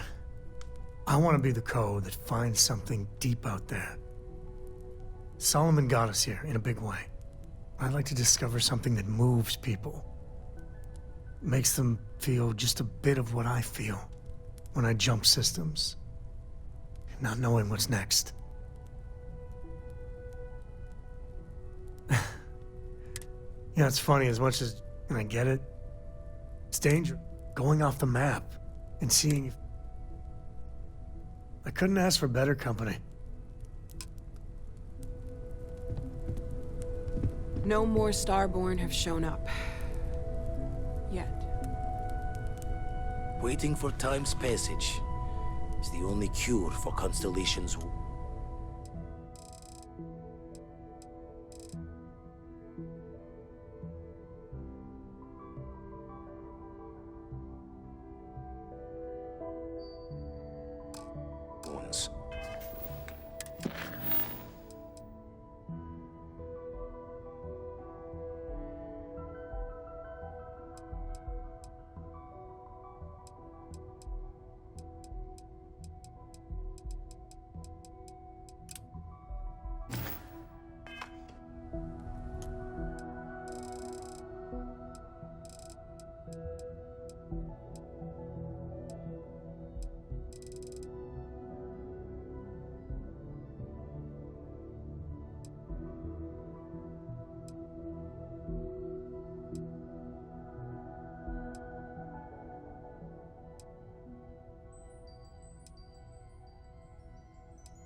Don't mind me. Tip your ear later.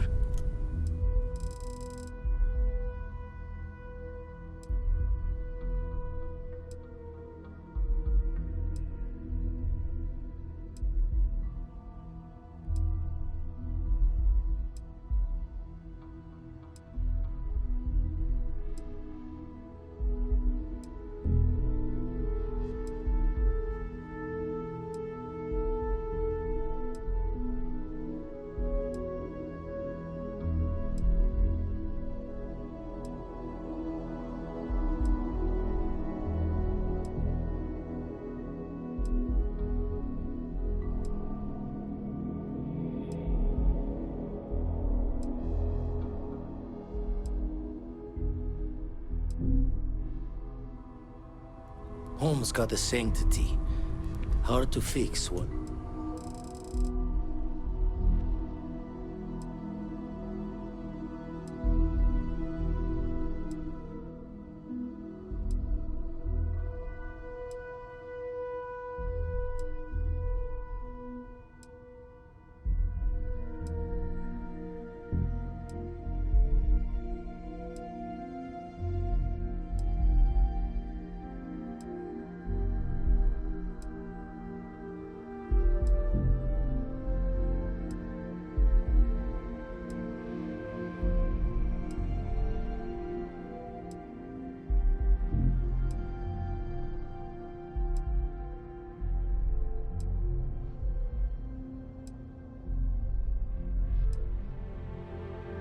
It's broken.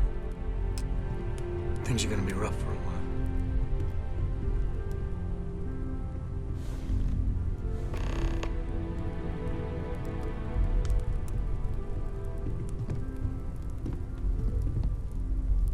thought maybe I would come up with something to say, but I've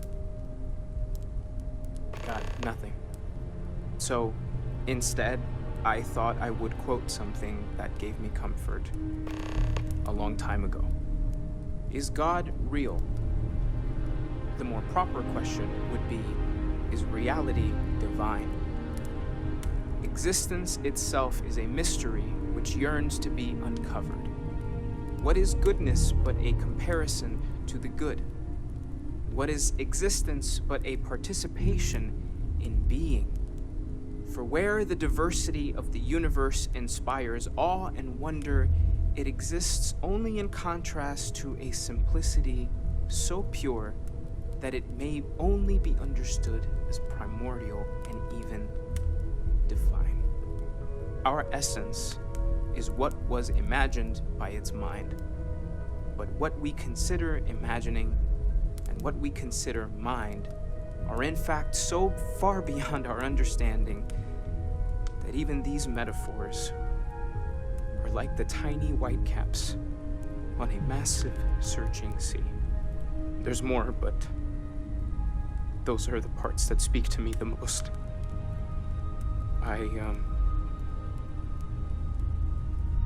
Thank you. That was really thoughtful, Mateo.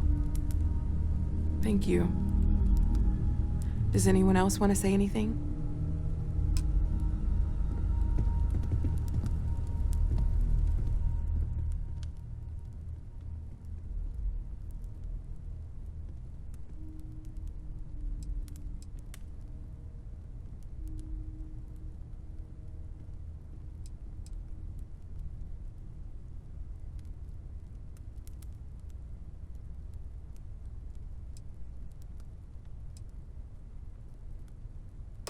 Thank you.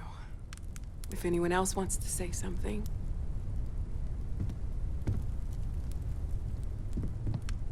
Everyone is in mourning. I understand, but I cannot quite share in their emotion.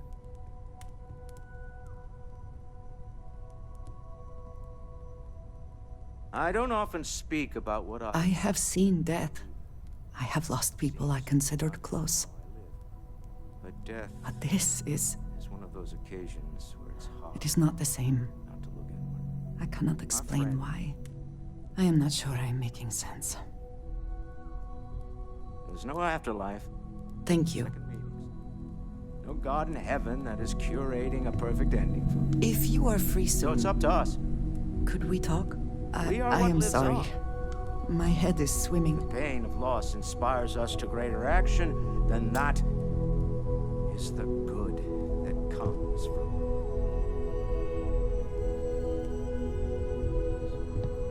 it. Humanity is what truly creates. It almost feels... We are the ones that judge things. It's just easier to feel guilty, if you'll excuse me. You know, what you're feeling right now is a chemical reaction whose evolutionary goal is promoting social cohesion. Never seems to work for me. No matter how many times I do this, I feel less attached, not more. Yes, well, I like to keep some things private.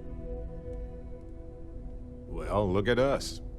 Two lone wolves howling at the moon on the same night. You know, if there's one piece of advice I can actually give you, it's that lost loved ones have a way of coming back to you. One day you'll be sweeping out some old shelf or digging through a desk, and there it'll be. Some old paperweight of theirs, or a piece of jewelry they gave you, half jokingly. Theoretically, of course.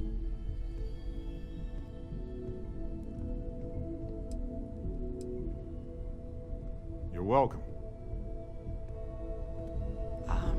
I don't believe we've met. Ajay Mamasa, former chair of Constellation. I wish the circumstances of my visit were better.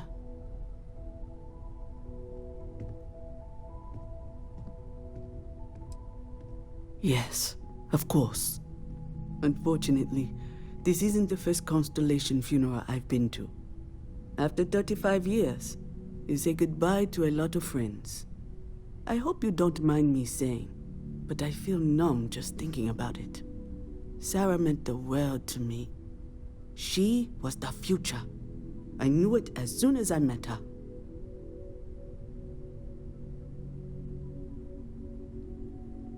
Oh, yes. I was Sebastian Banks's protege. If that gives you any idea of how long I was part of our little club.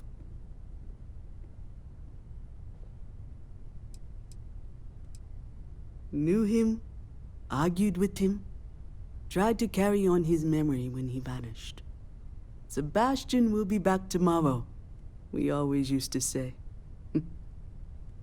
It reminded us that he was still here, in the bones of this old building. Exactly the same as when you met her, I bet. Determined, fearless, with just a small hint of delight on her face when she knew she was winning, eh?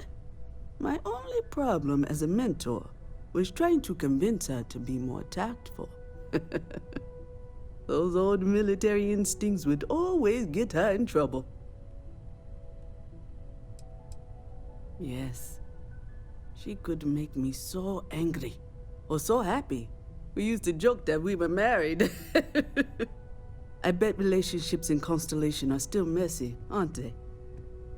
They're more of a family than an organization. All the former lines bleed together. It makes the losses sting harder. But I hope it means the time you had together was all the more important. That's how I like to think of it anyway.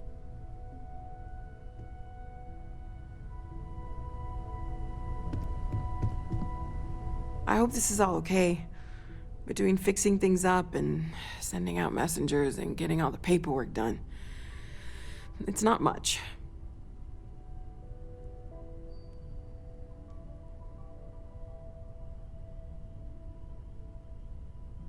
Good. Good. Sorry, if I talk any longer, I'm gonna start crying. Could you excuse me?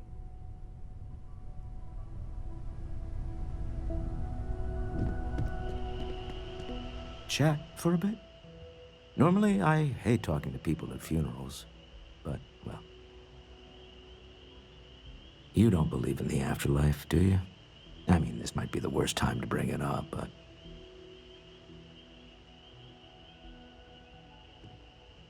Yes. Won't we all? Well, I've taken up enough of your time.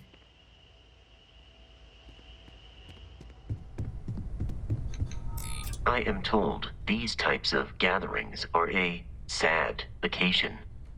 That assumption appears to be correct.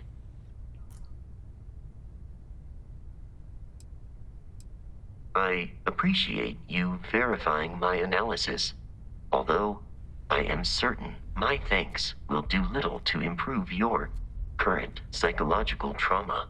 If you would like, though, I can add some consoling language to my programming. It will take some time to adapt, but it will be okay. How was that? I will note that feedback for later.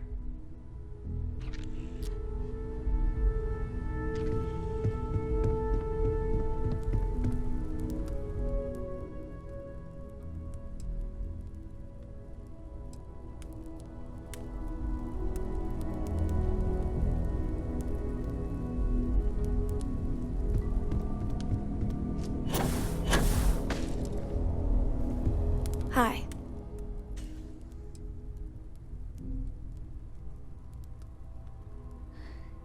Is talking supposed to make us all feel better? Is that why we're all here?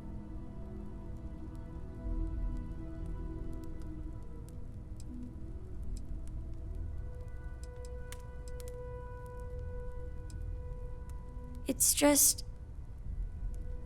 it doesn't change anything, does it?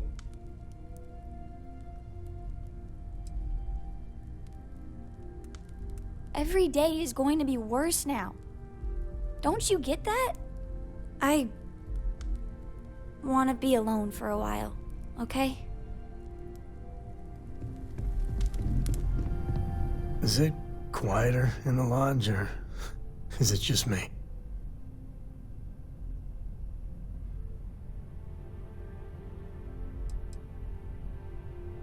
I guess it's good to be in fashion.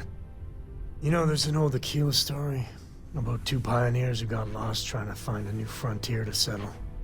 One of them takes ill. Clear he's not gonna make it, he turns to his partner and says, "Don't bury me. Let the ground take what it's due. I'd rather be a ghost chasing after you than walk through the pearly gates knowing an eternity of loneliness until you get there." Sad story, huh?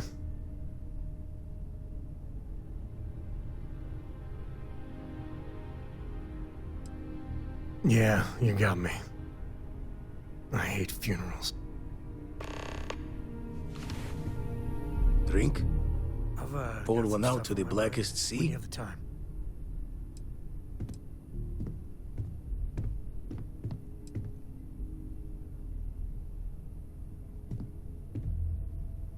Two old friends. May their ghosts go past the edges of space, to the great beyond. I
Engine spin-up time almost complete. Total time 5 minutes 22 seconds. Right on schedule. How are the helium-3 valves holding, Nova? We double-checked the leakage concerns this morning before the launch. All signs green. Any changes to the calculation sequence from Volterra? No changes since we uploaded the last figures yesterday. It's a clean shot from here to Jupiter. One day the computer will be on board the spaceship. Just imagine that. One miracle of science at a time, Canaveral. Counting down in 5, 4, 3, 2, 1.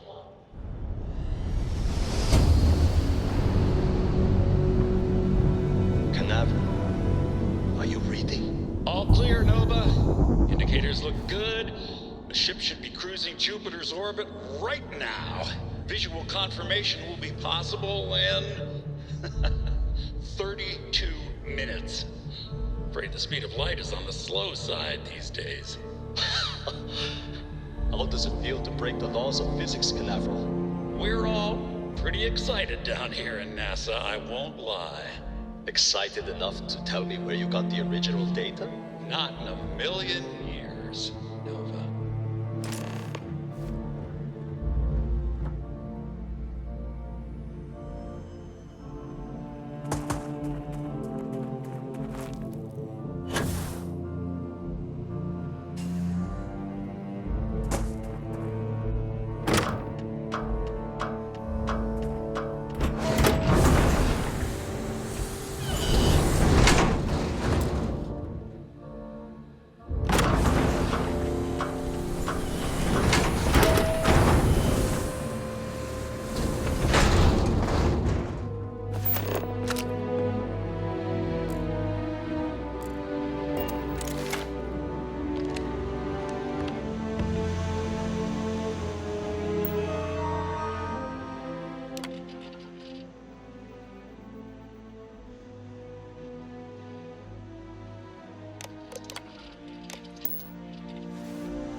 Nova Galactic Project Log, Principal Engineer Lang Shu. I admit, this is not the most disciplined team I've ever run. Malcolm keeps stealing computational time on Voltaire and thinks I don't know this. And Sabina's been distracted lately, but won't tell anyone why. I really should demand answers from both of them. But honestly, I'm too preoccupied with this contract. We all are. Despite anything going on in our personal lives, there's something special about what we're building here.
Jealous?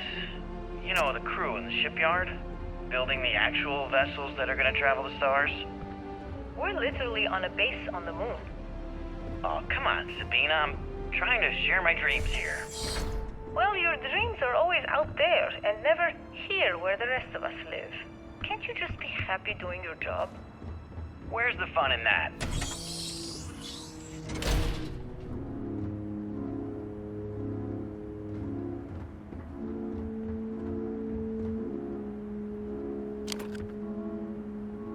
Okay, confession time. Being single on a moon base is the worst. I only get like an hour to use the communication link to Earth every couple of days. And let me tell you, there's long distance dating, and then there's like long distance dating, you know? Oh, hey there, I'm a scientist, deadly employed, willing to take you out for coffee in like 6 months when I'm back from space. It's not a great opening line. You seriously can't get a date? You're an astronaut! Hey, no one asked you.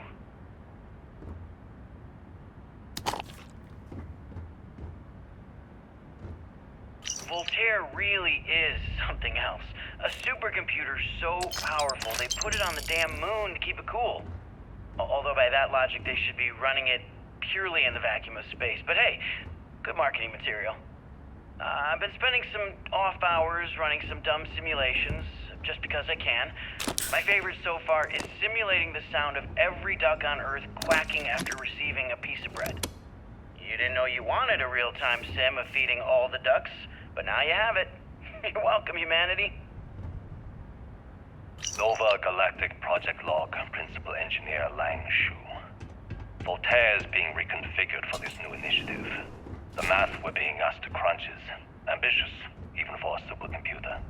We might as well be asking it to count every grain of sand in every desert on Earth. Who came up with these original equations? Our partner isn't being very open about it. Every question I have goes through some discretionary channel. I'm surprised we even know we're working on a ship.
When I accepted the assignment up here, we were told to bring a couple of personal items. Some psychological studies said it helped when you're away from Earth this long. I brought my grandmother's old abacus. I would play with it on her lap, and she'd teach me the Russian for all the numbers. She, just got word that she passed. The next shuttle isn't for 3 months, so I won't be able to go to the funeral. Goodbye, Babushka. Thank you for teaching me math. It brought me to the moon.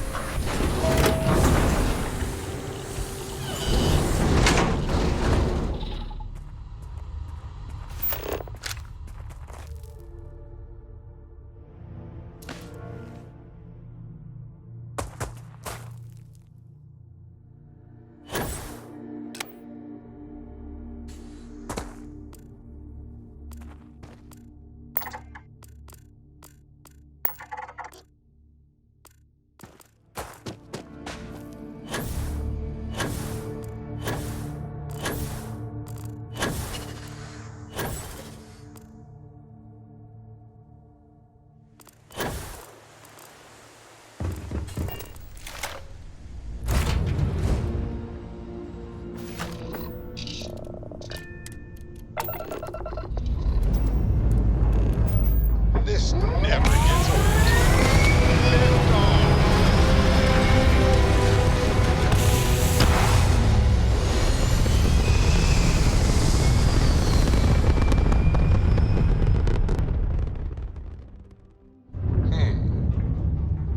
Orbital pattern locked.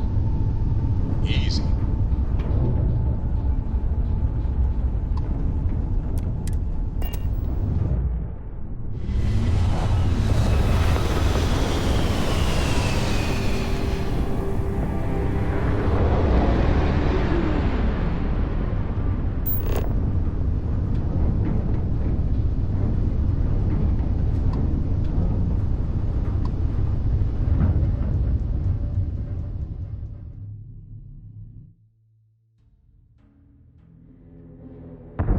Site is sufficient.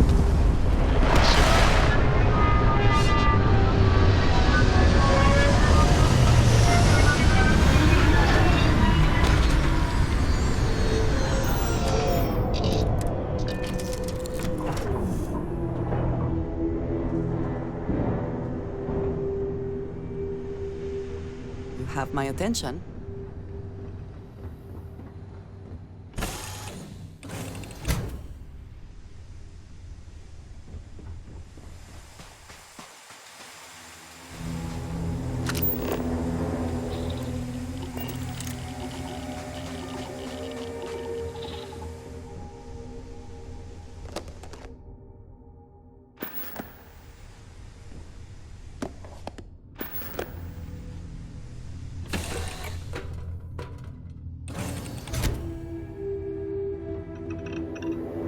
Sorry. I was lost in a memory for a moment there. How can I help? This is amazing! The unity! The multiverse? This is everything, and more. Literally.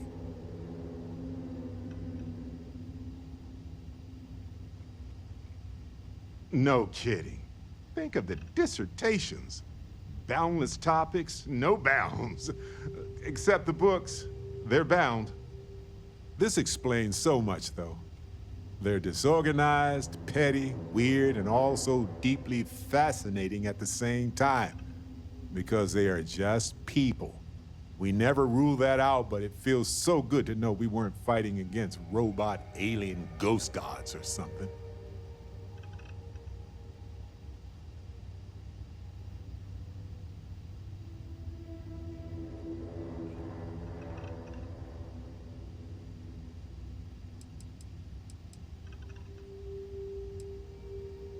True. We need to approach this critically and carefully. We can't just jump in. Or, I mean, we could, I guess. But it all comes back to this. We don't know what will happen if you enter the Unity. You might lose yourself or become a two-headed space shark. There are too many variables. What? No. I just have to go back and forth about it for a while first, and then I'll be completely fine. Just part of my process. Of course, at the end of the day, it's your choice. But I will say this. Our entire purpose in Constellation is to explore. Why would we stop now? I'm with you. I'm not gonna hold you back. But if you know, become evil or whatever, I'm also not gonna have your back. Anytime. The possibility of turning evil aside, I appreciate you taking the lead on this. You're guiding Constellation to new frontiers, new discoveries, and we should all follow your example. On that note, there's something else I'd like to discuss with you, if you have time. It's not on the scale of entering the Unity, but it is tangentially related.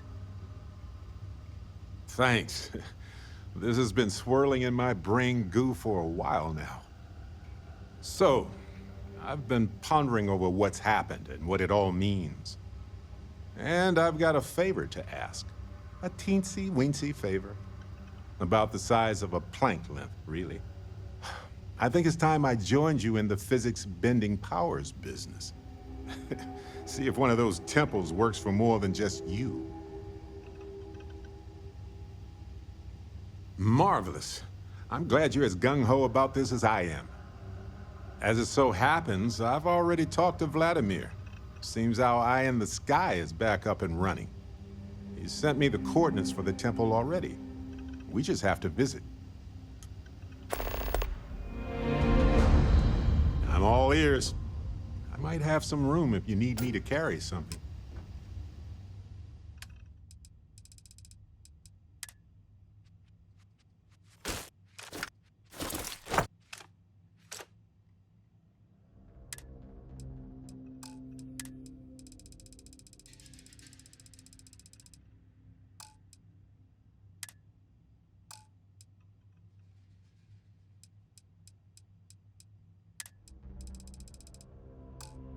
I have things Right. I wish to Later. discuss with you.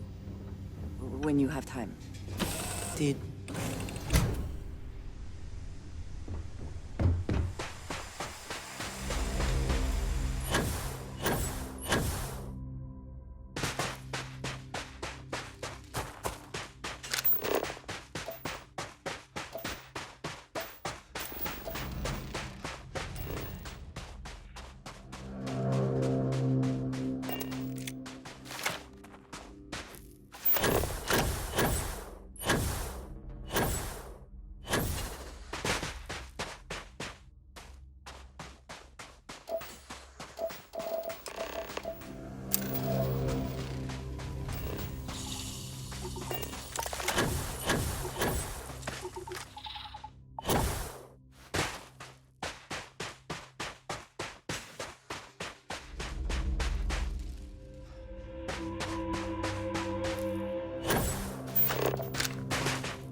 I bet that elevator shaft will take us deeper inside NASA. Might need to work through some rubble.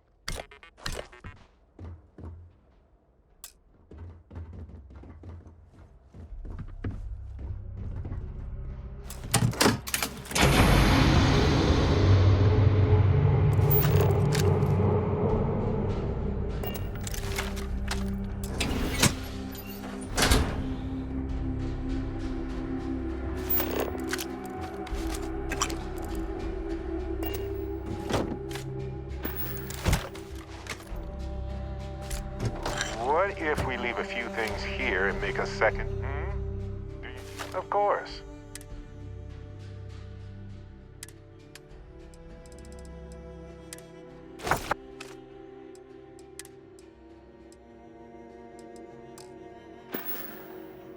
Okay. Right.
How terrible it must have been for them to watch others escape while they realized it was over.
Really looks like this one almost made it to launch. Wonder what the final problems were.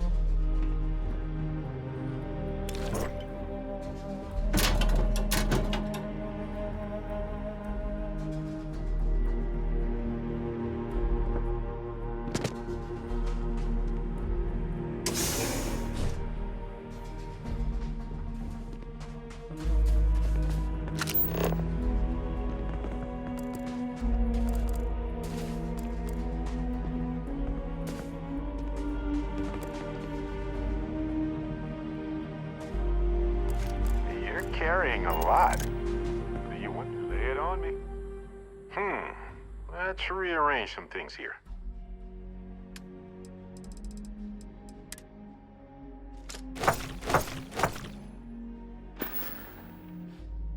Let me carry that. A good team works together, right?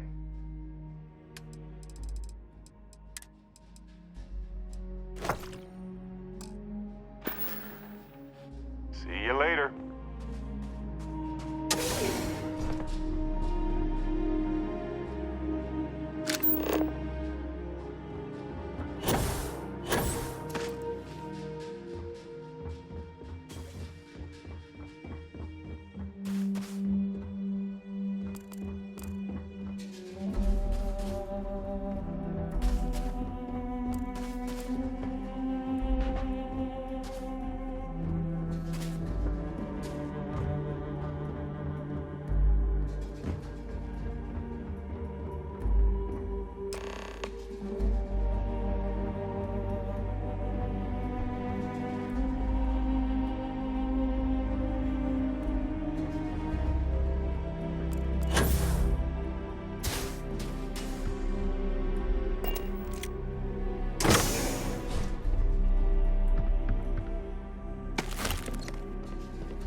Crew preparation area. I can't imagine how tense and chaotic it must have been.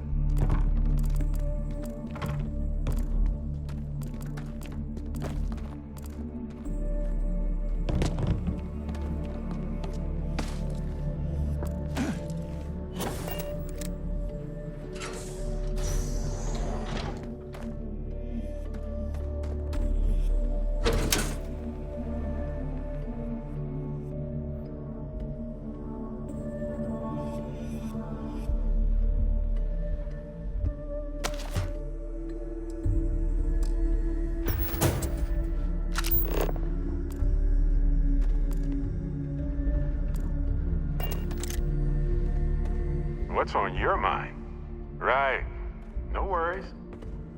What's new? Ah, yes. Shuffle.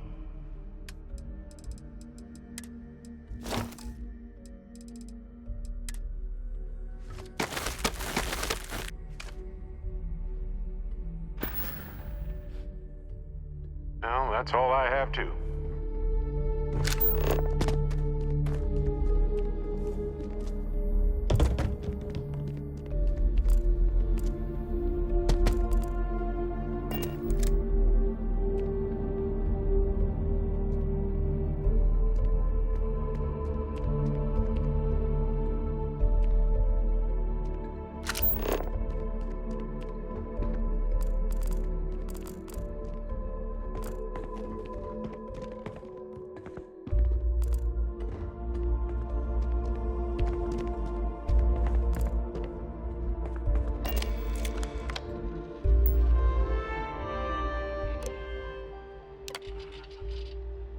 Station log. Dr. Judith Tatien. The recent delivery from Mars is unsettling. I was expecting rock samples or maybe fossils of microbial life. Instead, Dr. Victor Isa comes with 2 members of the military. Everything they've brought back is under wraps. What could a theoretical physicist need with a sample from Mars? Station log. Dr. Judith Tatien. I've been trying to cozy up to Dr. Isa, Victor, to see what is going on. His team has completely commandeered one of the labs with those 2 military handlers, checking who comes in and out. I joked that maybe he found a little gray man and was doing an autopsy, and he grew very pale. 2 days later, he sends me a request asking for more information on my background in material science, metallurgical engineering. Oh, we have a meeting tomorrow. I think I'm being invited into the lab. Station log. Dr. Judith Tatien. I have never been so nervous since I defended my dissertation. 4 hours talking to Victor and his team about theoretical metals, atomic bonding, even a half-hour divergence into magnetism that I'm pretty sure was just to throw me off the trail of what we were actually talking about. Then, I got to see the lab. I don't know how much I should say, but the periodic table just got thrown out the window.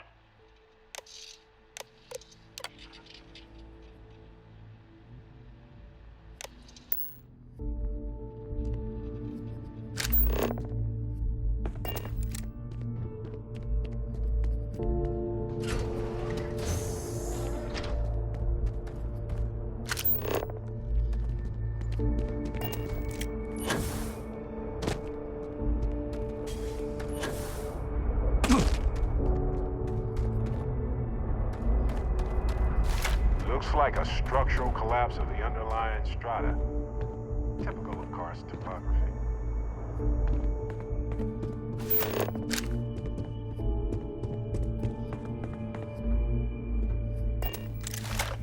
They had a museum, but this whole place is a museum now. Anyway, looks like an exit at the end of the hall.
You're gonna wear yourself out if you carry all... Need something?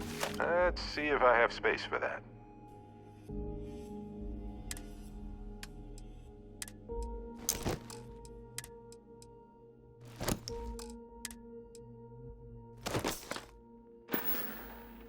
Mm-hmm.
calculations came from. There's something wrong with the math? I think it's quite straightforward. That's not what I'm asking.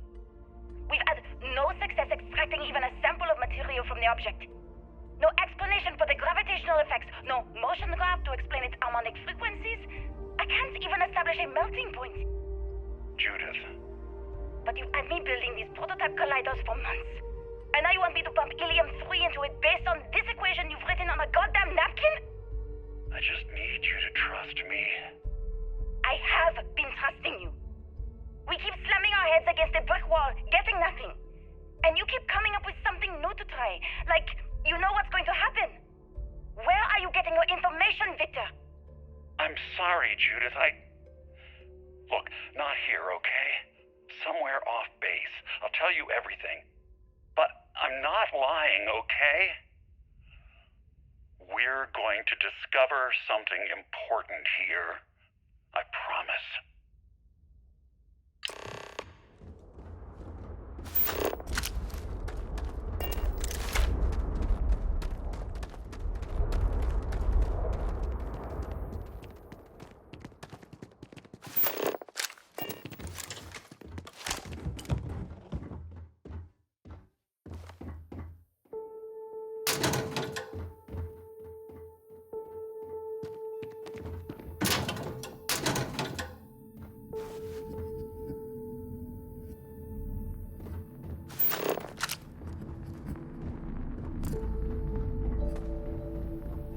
Rooms like this across the globe, scientists figured out how to save our species. These are the heroes.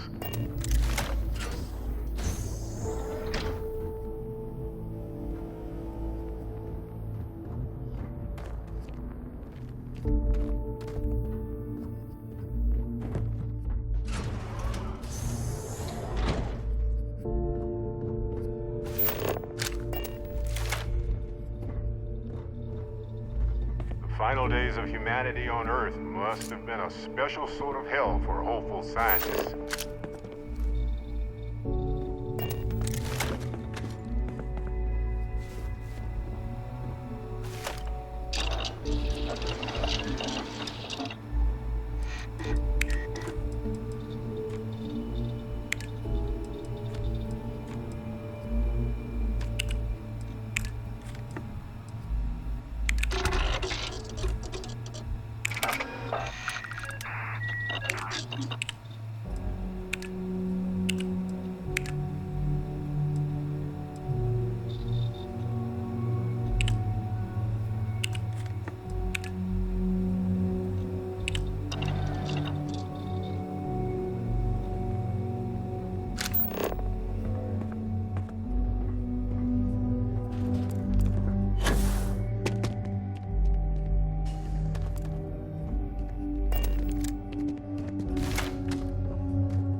Find out why this was locked.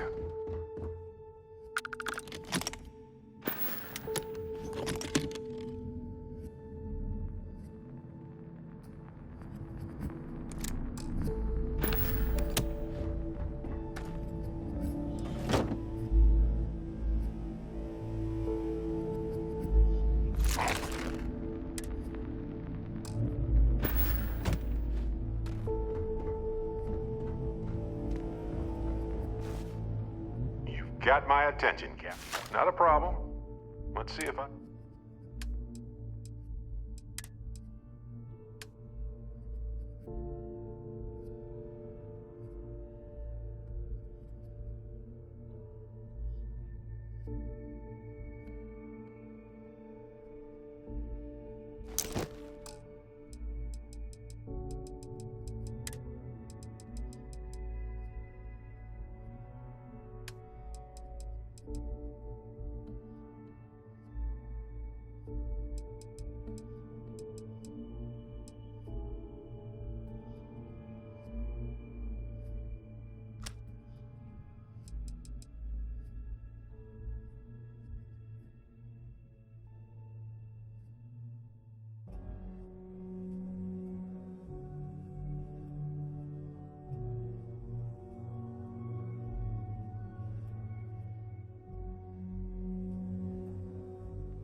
Okay.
Talk to me.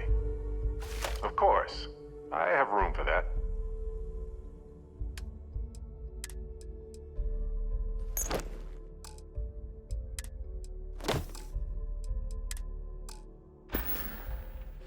Uh-huh.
Hey,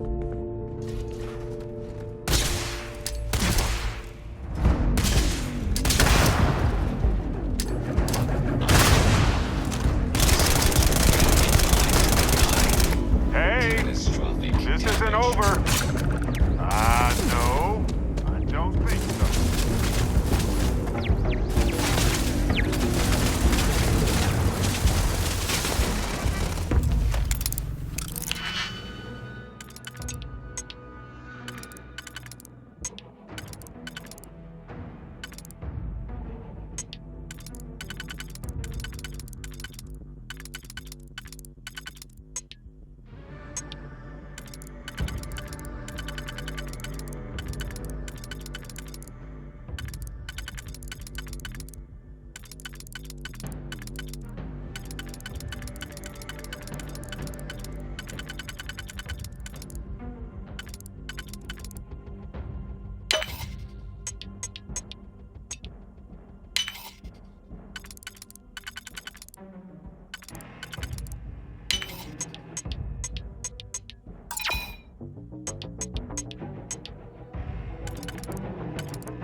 Done? Impressive.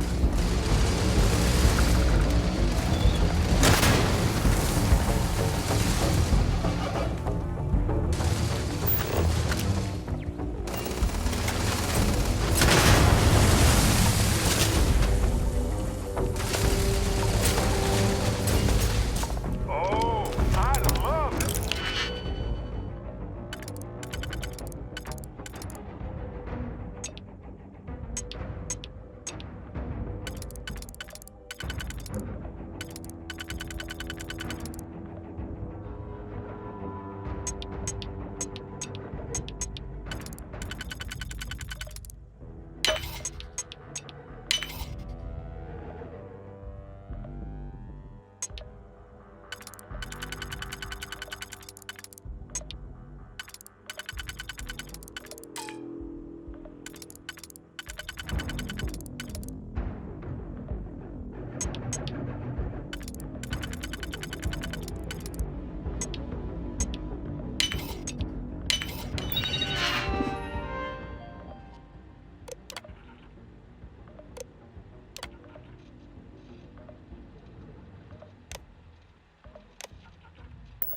Spark.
Let's talk. When you have time, of course. I've been thinking a lot about my early days in Constellation lately. Got me pretty nostalgic, and I started digging in some old things. Just sort of reminiscing. I found some of Irvin's last messages to me and thought I'd listen to them again to hear his voice. It was surreal, honestly. So, most of the messages were everyday things. Lots of excitedly written news about biodiversity and plant life. But one thing stood out. In one of his messages, he mentioned this job that he took at a mine shortly before he died. He said something terrible was happening there. But the message was garbled after that. True, but this was different. I recognized this pattern from the war. A portion of the message was encrypted. Well, Vasco helped me decipher it. Turns out the message was from Irvin, and he was begging me to help him. The message was short, but his voice was pained. He was so upset.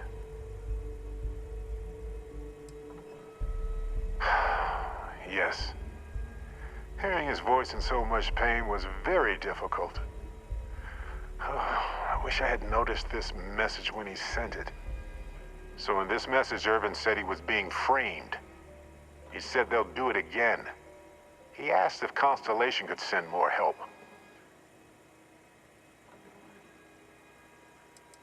His former employers had some job he took before he died. I think it was a mining company. It is, but I was thinking about it and, well, it's still wrong, right?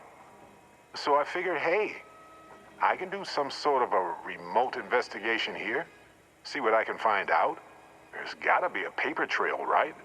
Now, I happen to have a trustworthy contact who knows a bit about law and owes me a favor. I'd need to pay in advance in case there are any access fees or bribes. That works. I'll tell them to go ahead with the investigation. You know, hearing Irvin's voice again made me want to help him, even though I know I can't. Does that make any sense?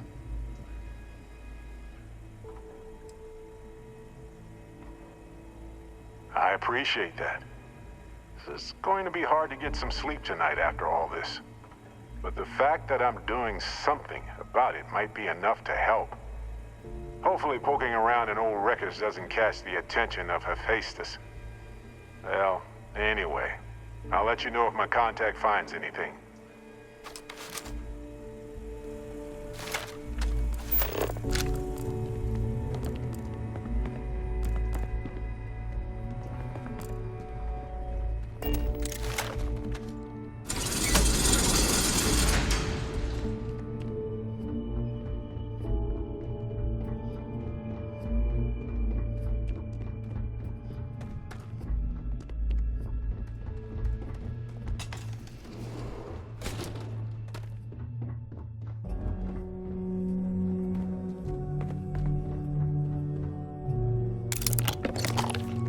Doubt you need to bring all of that.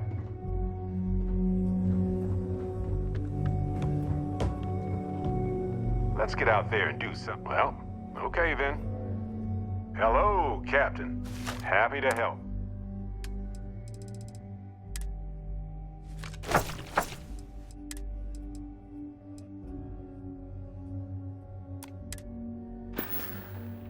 Alrighty.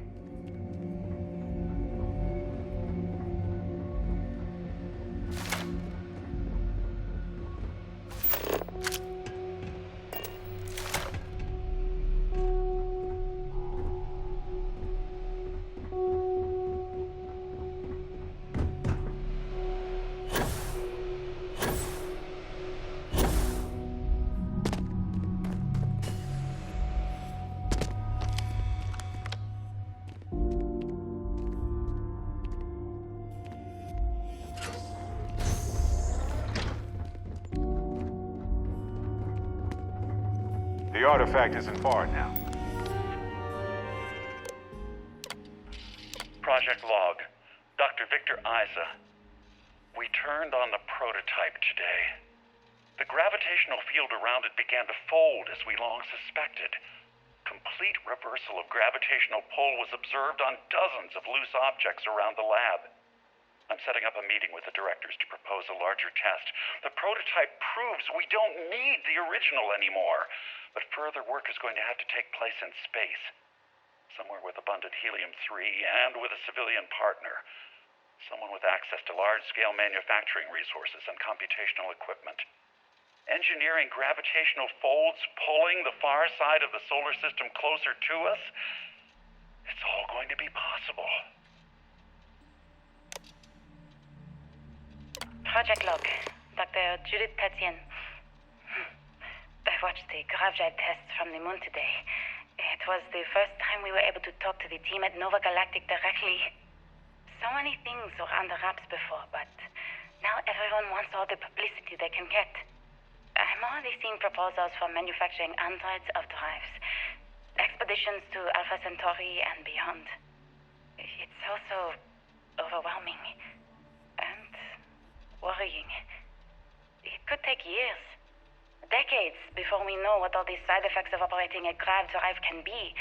But no one wants to hear that right now. Like a bunch of pioneers racing towards the edges of the frontier without knowing about the grizzly bears in the mountains.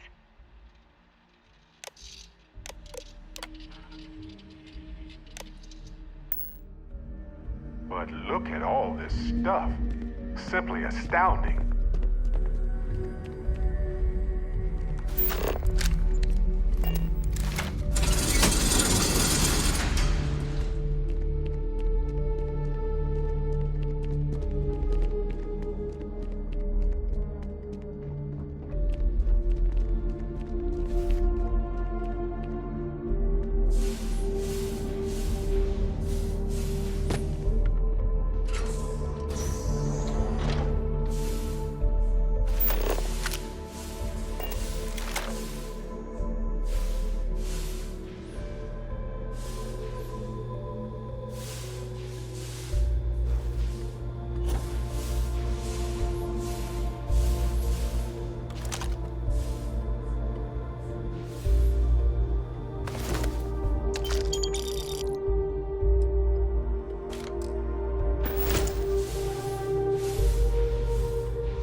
Like butter.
like ancient history now. Only thing we're doing these days is launching weather satellites. Guess this is as good a retirement as any. Now, Project Demeter. You want our help manufacturing scanners to better track these new meteorological patterns we're seeing. Our guess is that the poles might be naturally shifting, causing some gravitational fluctuations that are throwing off our old models. Why do you need the scanning tolerances to be so small? What are you trying to find? I just want to be sure. It's not like we're doing much these days anyway. The glory days are over. Why not give ourselves a challenge before they write us off in the history books?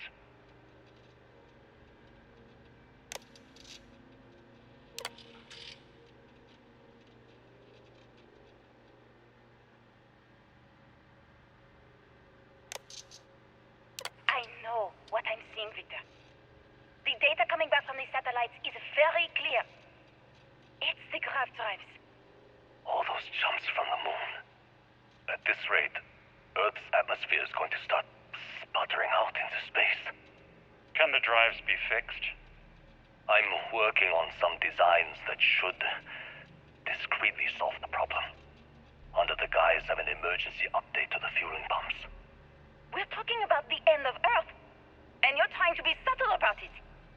Judith, the last thing we need is people losing faith in grav drive technology. That might be our only option. To what? Are you seriously saying we should abandon Earth? The timeline is under 50 years. A blink of an eye for a planet, but more than enough time for a human exodus. And what do we tell people? We say it's an act of God, one that science has found a solution for. Time for humanity to take its place in the stars. You knew, didn't you? You lied to me. All this time, I dedicated my life to this discovery, Victor. And you knew we were going to kill off our planet? You haven't seen the future I've seen. There's an infinite expanse of promise out there. A meteor could hit Earth, a plague, another world war. Colonizing other galaxies secures humanity's future for all coming generations, across all time. At the expense of our home. Stop it, both of you. All that matters is building enough ships to get everyone off this planet. And we need to start now. I'll draft up a statement. We'll need to address the entire international community. I'm sorry, Judith. There isn't a planet in this universe that will be far enough away from you, Victor. We are never speaking again after this is over. My name is Dr. Victor Isa. And if you're listening to this, then you probably already know the truth.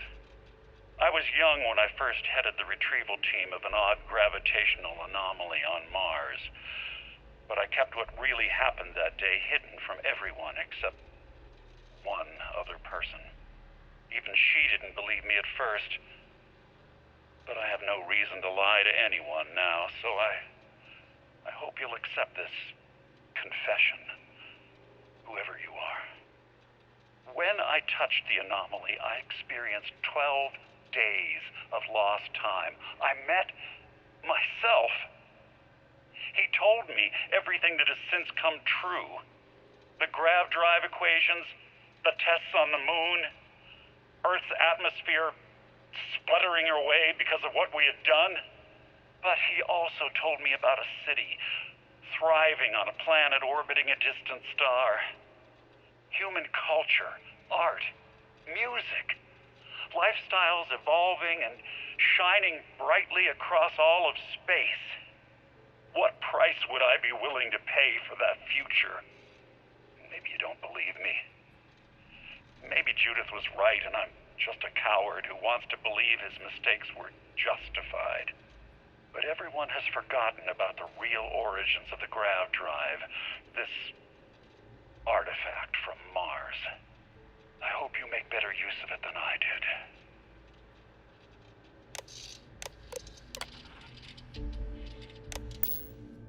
What? So it wasn't just a fluke? A terrible but inevitable disaster? The crab drives? How did we not realize?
That didn't take long at all.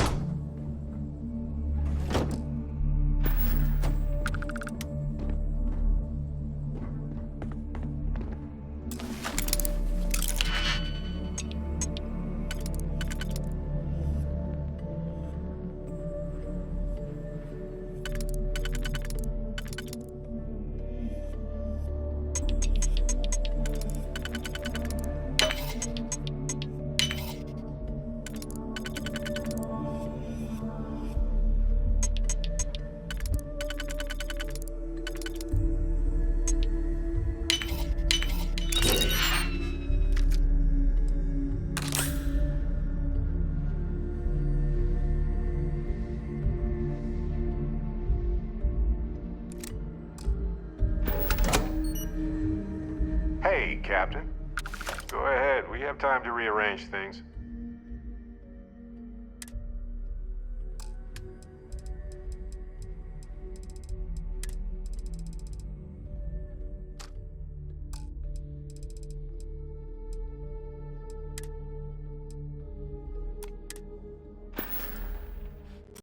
See you later.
Looking for something?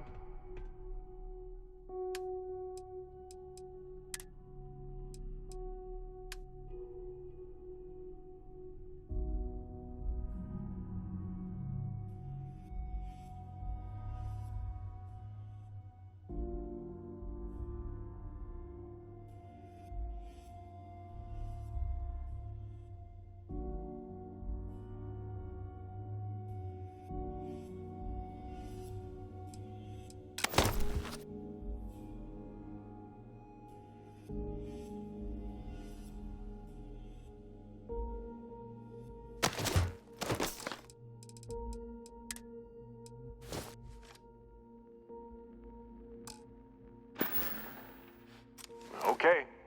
Right.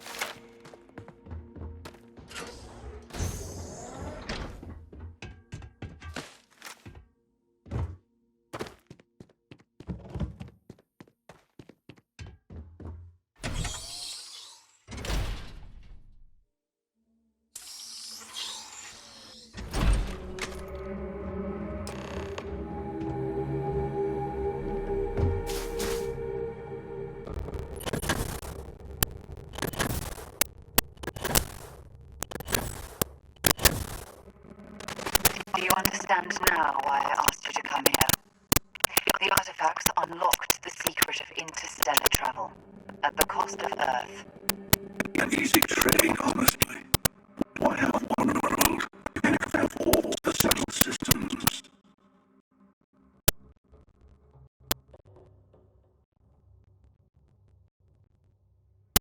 Assuming we weren't going to lose it anyway. War, disease, famine, all the classics. Don't you see? The power of the artifact forced humanity to the stars. They didn't get to make a choice. How many would have chosen Earth? What gave Victor Isa the right to choose for them? You see the hypocrisy in what the emissary is saying, right? They don't want to rob people of their free will, but then they steal the artifacts for themselves. In the wrong hands, the power of the artifacts can make anyone a tyrant. That's why we watch over them.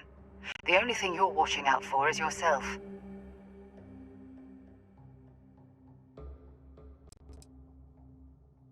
Don't be a fool. The emissary and I may have our differences, but you do not want to give us a common enemy. For once, he's right. Don't do this. We can collect the final pieces together.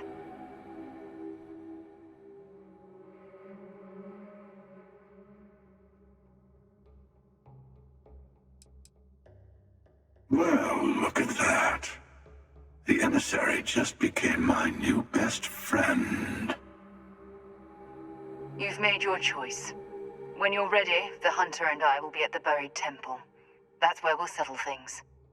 Meaning, we'll kill you. But hey, at least we'll wait. The final round doesn't start until there's only one artifact left to gather. And if I'm not mistaken, Constellation has one or two to go.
Ah, hello, ship. This place needs more decorations, don't you think?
temple.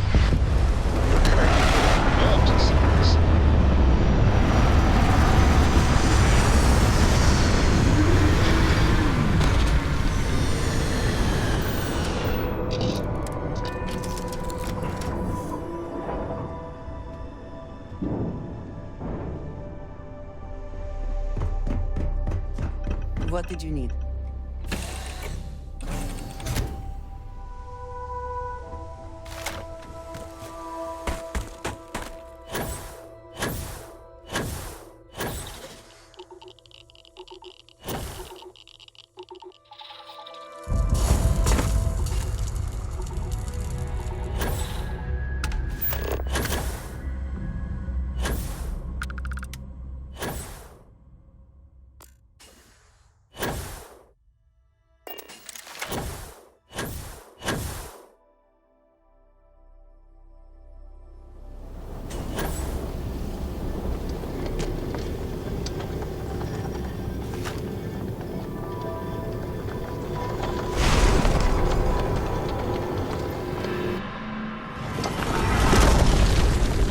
This is it.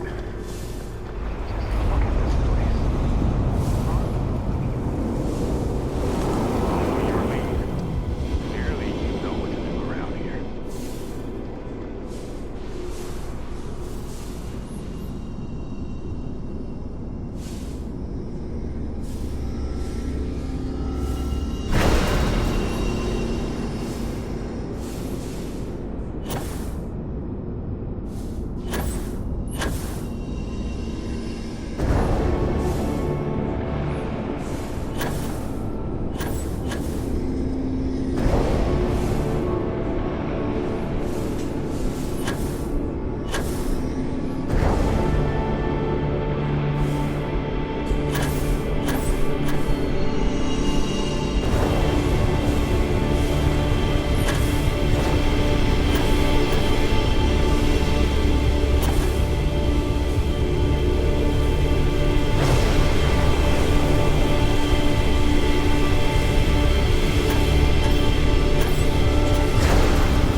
I don't know if I'm ready for this. Uh-huh.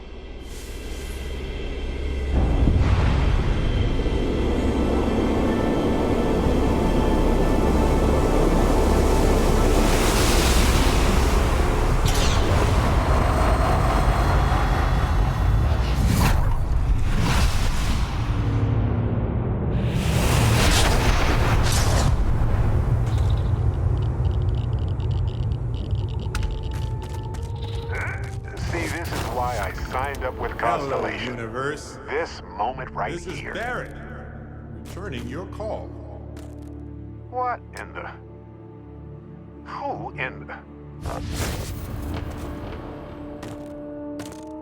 This takes enormous concentration. Whoa. Hello, handsome. You've got to be joking. Nope. Okay. Skipping the initial shock of it all. Agreed. Not worth it. Forming a hypothesis.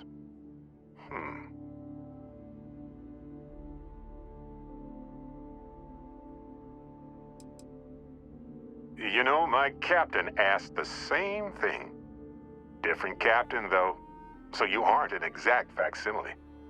From my readings, you don't have your appendix, and you're 1/4 of a centimeter taller than me.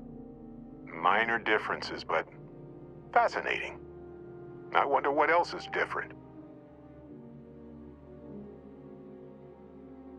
Molecular binary schism? Temporal twinning? Group hallucination? Don't forget the fluctuations in the energy patterns, which align almost deterministically. Harmonize vibrations, distorting some mechanical barrier between neighboring universes? Impossible to know with such a minute subset of readings. We need more data. Obviously. Whoa there. Sustaining this connection requires a lot of concentration. Is this permanent? You will eventually monitor the energy fluctuations and agree. But no, this is unusual. I could study this forever. Irvin told me to just enjoy it and collect data on the side for later. And I'm glad I did. Irvin? He's with you. He's okay? By the tone of your voice, I'm gathering some things in our lives might be a bit different. Is he happy? Yes, he is. Our daughter pilots the ship after Vasco was destroyed. But otherwise, we've survived the war well.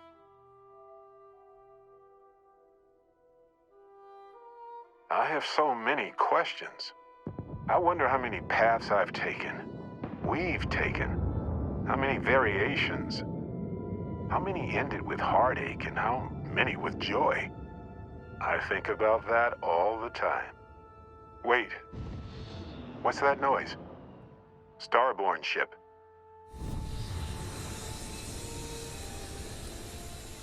What happens for any of us? I don't think it works that way, though. Maybe I'm just a construct or a memory. I don't know. But I don't feel pain. Good to know. We can handle this. On it.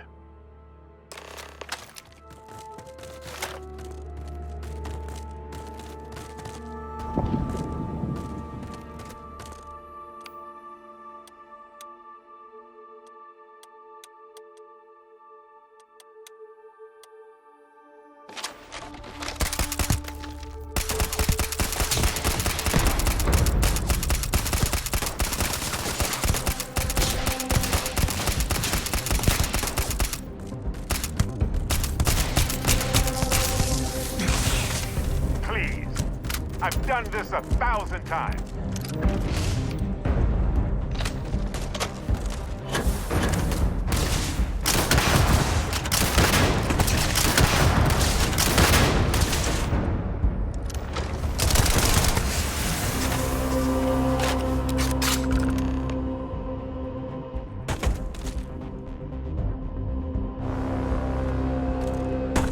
Something happened.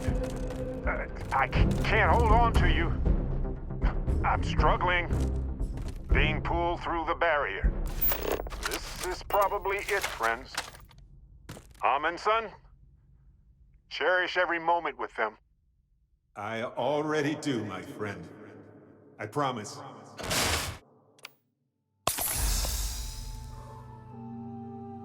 So look, for the record, I am the same Barrett that came here with you. For sure. I think. Is the ship my secret lair, then? I guess? I would have preferred something with more seating, and maybe a fireplace. Something cozy. Oh well. Hey, at least I didn't pull an army of knees out of thin air, right? Imagine that.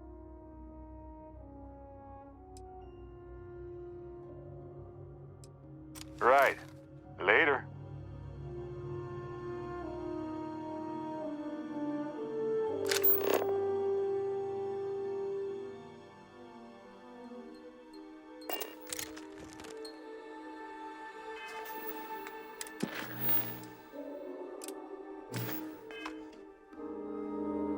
So look, for the isn't it? I mean, hey, at least only one other Barrett appeared. Imagine if an army of, me... kinda. I mean, here's the thing. It's pretty exhausting in a way that's hard to describe. A second one of me seems... well, frankly, it seems like it would kill me. But yes, I tried. Briefly. Then I stopped when I realized how impossible it would be. Makes me tired just thinking about it. True.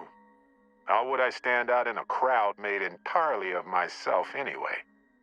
Anyway, it's a relief, you know. I have this ability, this power, and I'm still just me. Just regular Barrett. And I already feel like it's subsiding.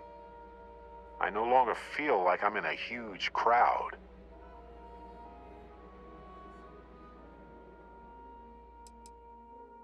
Yes, though it takes a lot of concentration. If I do it a lot, I bet I'd give myself a headache. From myself. I'm my own migraine. I thought so too. Other me, other Barrett, seemed like he was able to handle himself well in that fight. Anyway, we'll see. If the other me gets in the way, I can just release him or stop using the power entirely. For now, I just need to use this power a bit and digest what all has happened. That's pretty exhausting, really. So I might only do it when I feel like we could use backup. For now, anyway.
It always feels like I'm on some sort of vacation when I'm here. We could get food at a restaurant like fancy people if you want. Hey, kind of breaking my concentration here. Need some work done? And here's your new captain, Mike. I'm sure you can find something you'll like.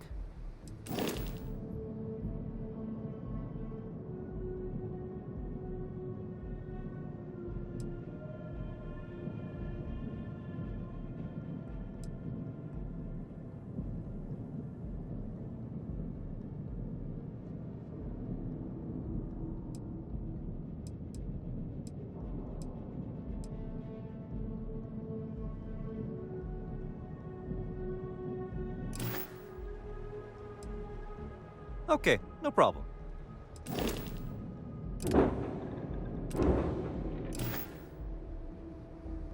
Everything looks good here.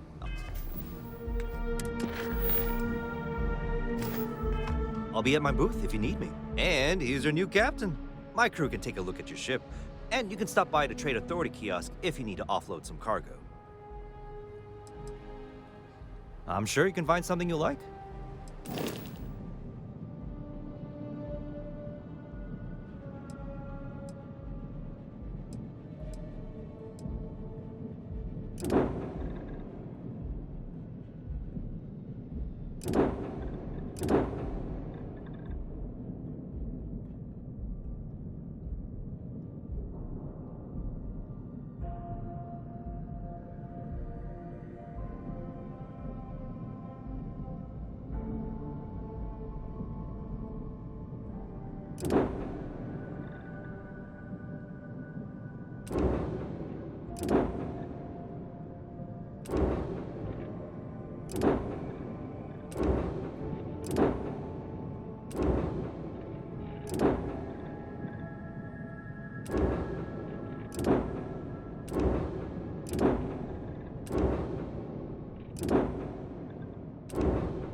Sure, have at it.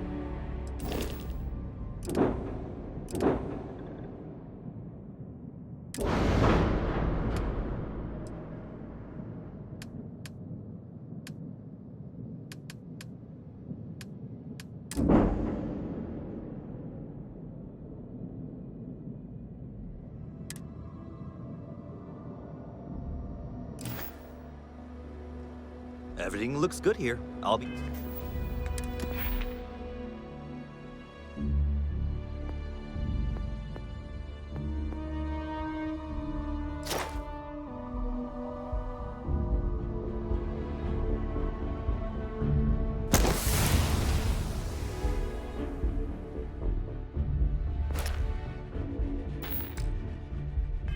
Be at my booth if you need me.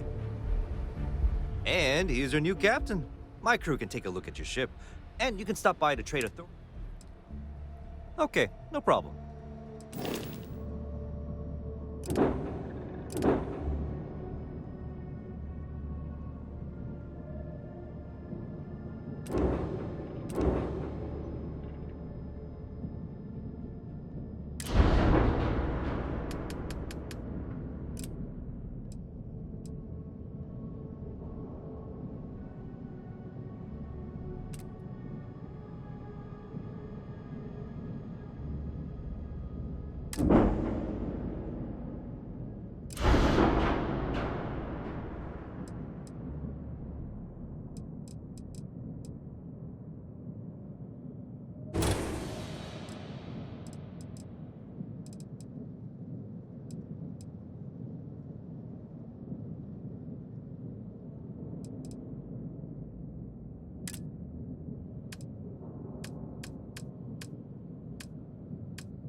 Everything looks good here. I'll be at my booth if you need me.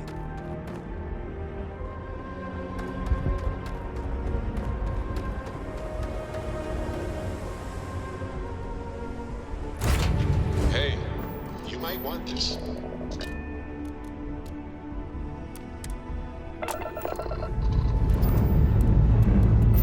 We're clear for liftoff.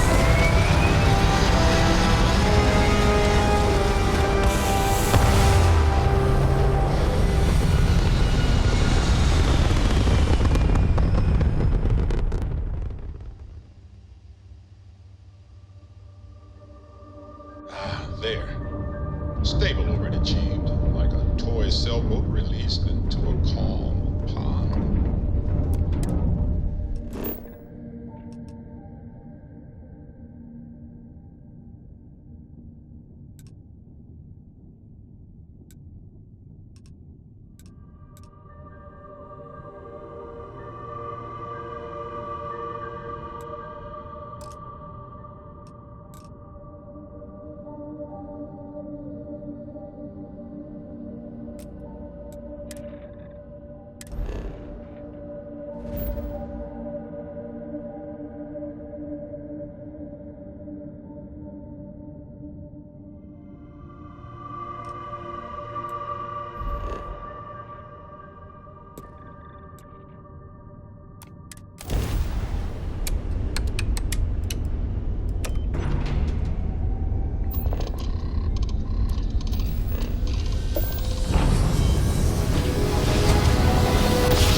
Landing now.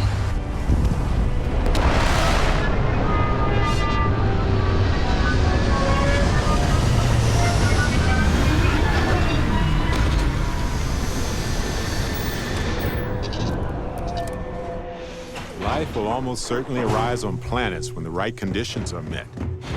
There's a beauty in such persistence.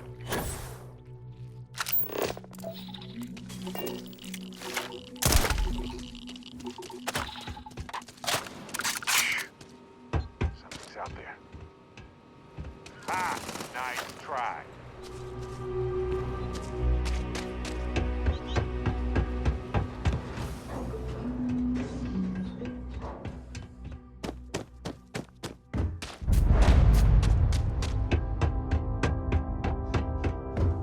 Research station. Hugh speaking. What is your business here? What? We haven't sent a distress signal? Nothing on the comms. No other ships in the system since our last supply drop.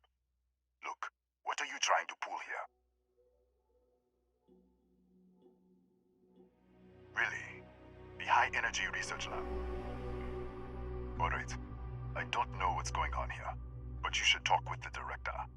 For security, I'm going to have to ask your friend to wait out there. Once inside, stay with me and don't make any sudden moves. I'll get the door. Welcome to Nishina.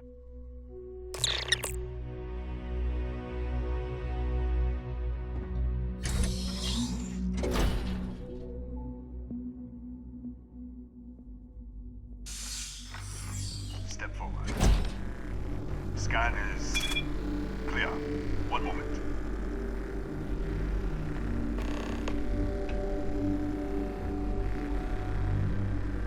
Attention all. I am declaring a go here. All sections are now on lockdown. Senior staff, protocol Delta. Example. There.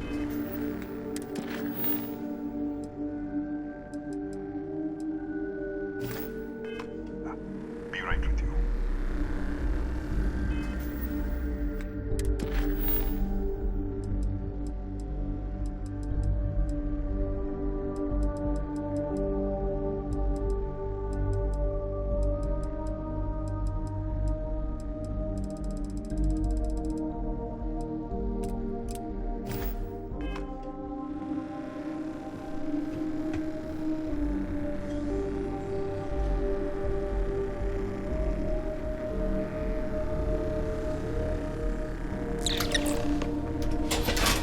Ethan Hughes, Chief of Security. If you'll follow me, I'll show you to the director. We'll take the back way up.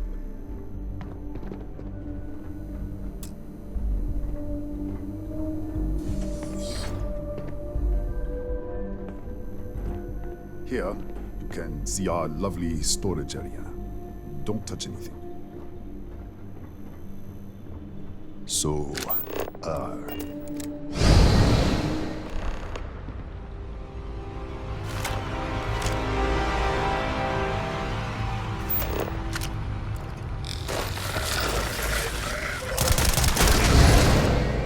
What the?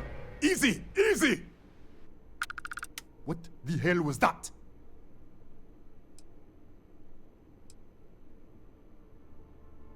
What are you talking about? 1 minute, you're following me, and then you're just gone. Minute later, you pop in out of nowhere looking like you were in the middle of a fight. But there's nothing here. I should have never let you inside. What is this? Some kind of stealth tick? Who are you working for?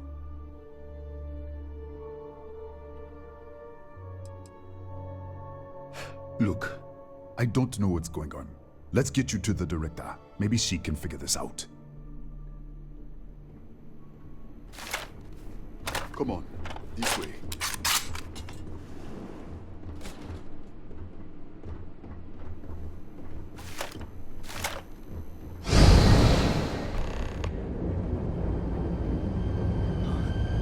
Who's there? Oh, thank God. Finally, someone came. The distress signal. You picked up the distress signal, right? What do you mean? Wait, how did you get in here? Hughes? Ethan Hughes? But he's dead. No. No. This doesn't make any sense. Unless... the accident. Maybe this is a side effect of the accident. If the probe is still feeding power to the distortion, then... Right. We were studying a gravitational distortion. 3 months ago, I was calibrating an experiment in our high-energy research lab. There was an accident. An explosion. It caused a gas leak. Sparked a fire. I was trapped in the control room. There was nothing I could do. They're all dead. The lab was built around a xenolith with a dense metallic Disappear! We should... Wait, come on. All right, we're on our way up. Hughes out. I was just filling in the director. Let's keep moving. If anything happens, the director's office is on the second floor, end of the hall. You can't miss it.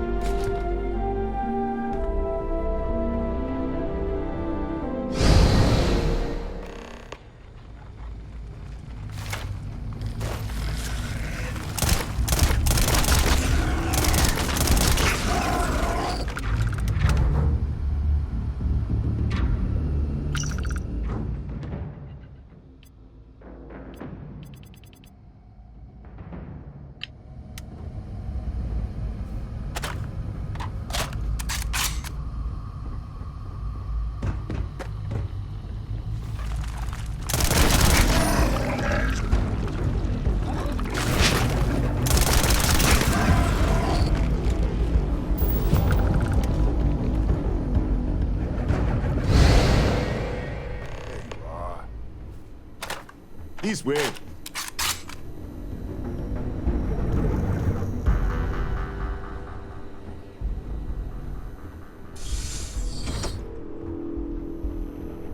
Come in. Kaya Patel, Research Director. And this is our Chief Scientist, Maria Hughes. Ethan said you disappeared right in front of him. Twice now? 3 times? Director, you can't be taking this seriously. Look, I don't know who you are or what you're doing here, but there has to be a rational explanation for all of this. What does our research have to do with this? No, it's fine. Let's start there. This facility and the research level 2 kilometers beneath us were built to study a gravitational distortion. 3 months ago, our chief engineer was calibrating an experimental probe when something went wrong. We still don't know what happened. There was a series of explosions, and somehow it's still running. That would make sense. That's why the field strength keeps increasing. We have a control unit for the probe. After the accident, I tried to use it to shut down the system, but the kill switch isn't responding.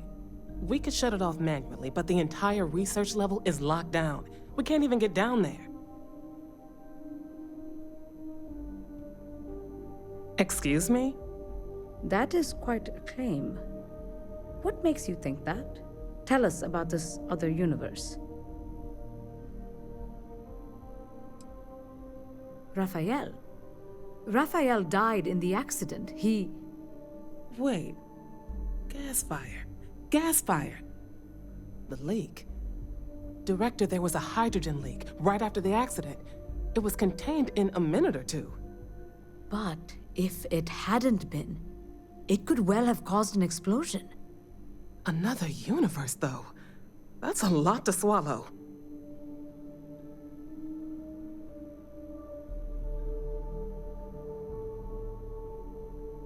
An artifact? You mean the source of the distortion? You know something about it?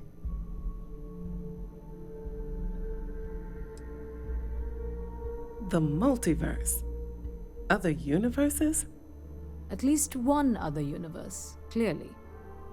And you have some connection with them then. Interesting.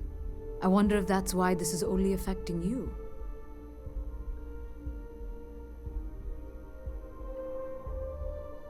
How?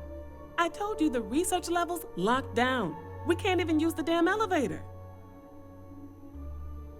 What? Clever. In this other universe, Raphael survived. He made it back from the lab, so clearly his elevator works. Take it, and you might be able to shut down the experiment. This is crazy. But first, we have to do something about your shifting. We can't shut down the probe, but we might be able to adjust some of the other parameters. It's risky. We don't know what we're dealing with, but... All right. It's worth a try. Then it sounds like we have a plan. Come with me. The control unit is in the fabrication lab next door. What have we gotten ourselves into?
Oh, it's you.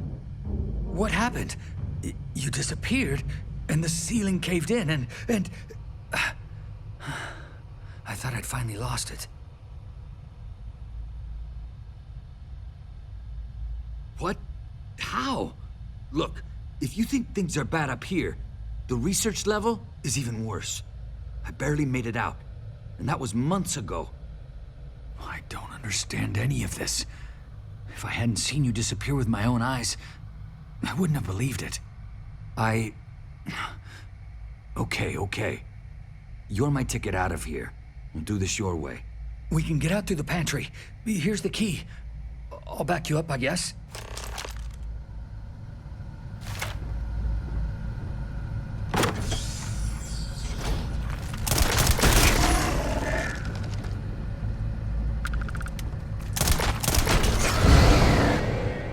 Holy... What the... You... How did Security breach! Everybody out! Go. Run for it! Out of my way! Yes, what?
going to take hours to clear this out.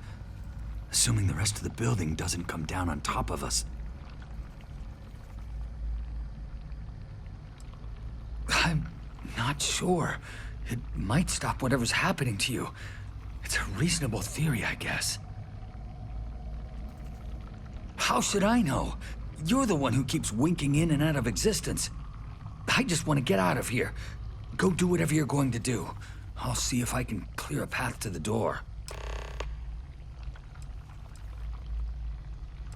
They're a native species. We had an electric pulse field to keep them out. The fire took out the generators, damaged the foundation. They just keep coming. I was in the lab, working on the frequency calibration for the probe. I was walking out of the control room when it happened. I heard the tanks rupture. The alarm sound. I only had a second to react. I jumped back into the control room. The doors sealed. I was safe. From the gas, the fire, everything. But I was trapped. There was nothing I could do to stop it. If I had gone the other way, maybe I could have made it to the ventilation controls. Killed the system. Even if it killed me. I don't know. I don't want to think about it.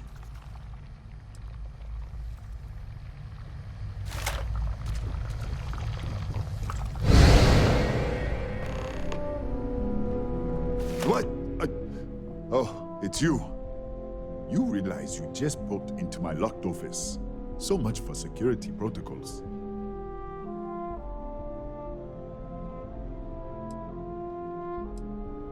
Sure. Not like it's stopping you anyway. And done. Is there anything else you need? The Kataxi in the other universe. Uh-huh. Wow. I've got an experimental thing one of the engineers put together. But...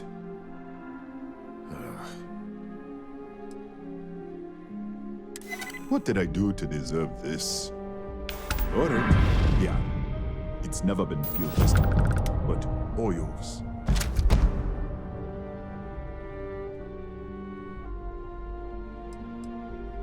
Yes, Kataxi. Nasty things. The original survey team ran across them. You're welcome to read the old logs if you want. Here, I'll unlock the terminal for you.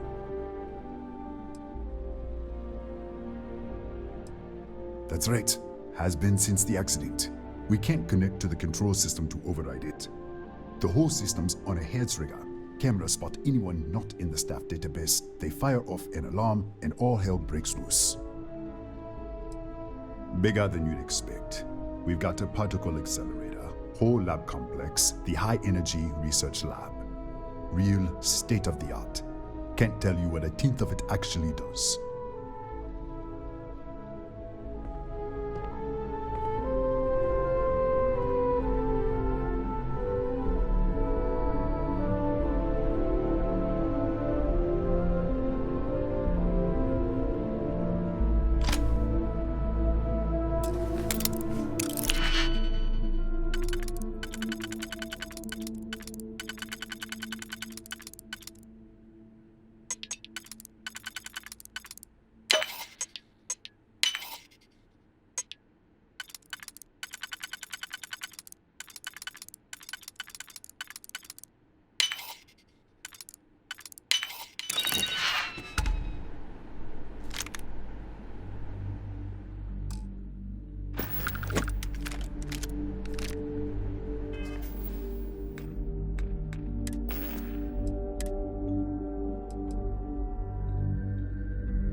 What, did you get lost in the hallway?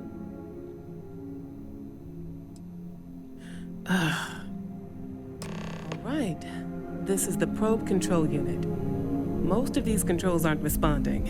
I'm going to very carefully adjust the settings I can. There's no way to tell what's about to happen. Pay attention and be ready for anything. I'll begin by adjusting the energy feed of the electron beam array.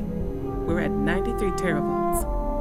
Calibrating to 95, 97, 100. Nothing. Let's try the other way. 91, 89. What the? Okay. It looks safe to approach. But what in the world?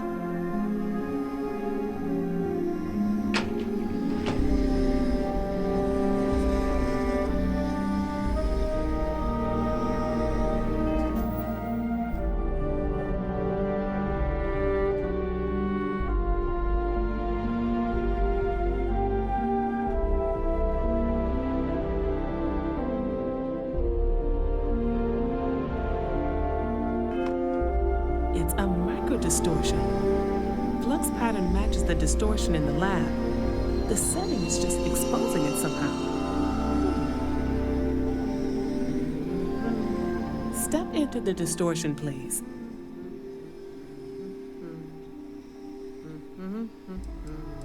It's possible. That's what I want to test. If that is what's happening, what does that mean? How many of these distortions are there? All around us, all this time, and we've never noticed.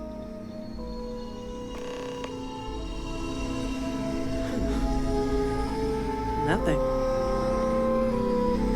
No, hold on. There's a slight pattern change. Some kind of resonance. Right, stay there. Let me turn the feedback up for a moment. Calibrated to 90, 91.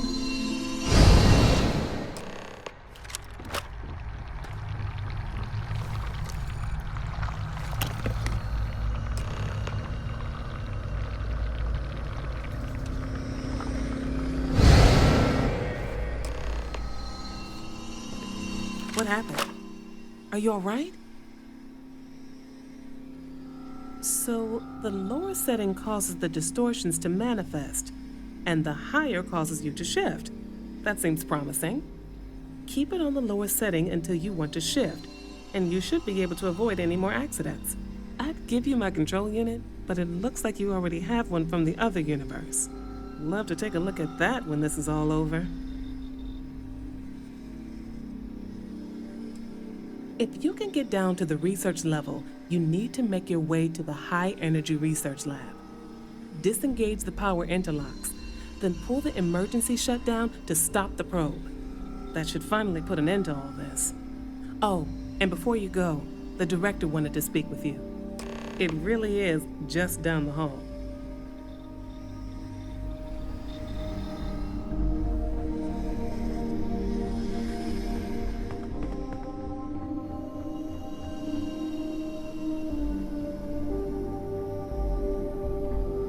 Well then, all set? If you need supplies, I've asked Dr. Barakova to take care of you. It's the least I can do after everything we've put you through. Before you go, there is one other thing we should discuss. If this experiment is the cause of your shifting, when you shut it down, the shifting will stop. What happens then? To you and to us. There's no way to be certain, but let's theorize. Nishina is a closed system, two potential states held in tension. When you shut down the experiment, that tension will resolve. You are the outside observer in the system. Whichever reality you are in at that moment is what will become real. For you and your universe, at least. The question is, which will you choose?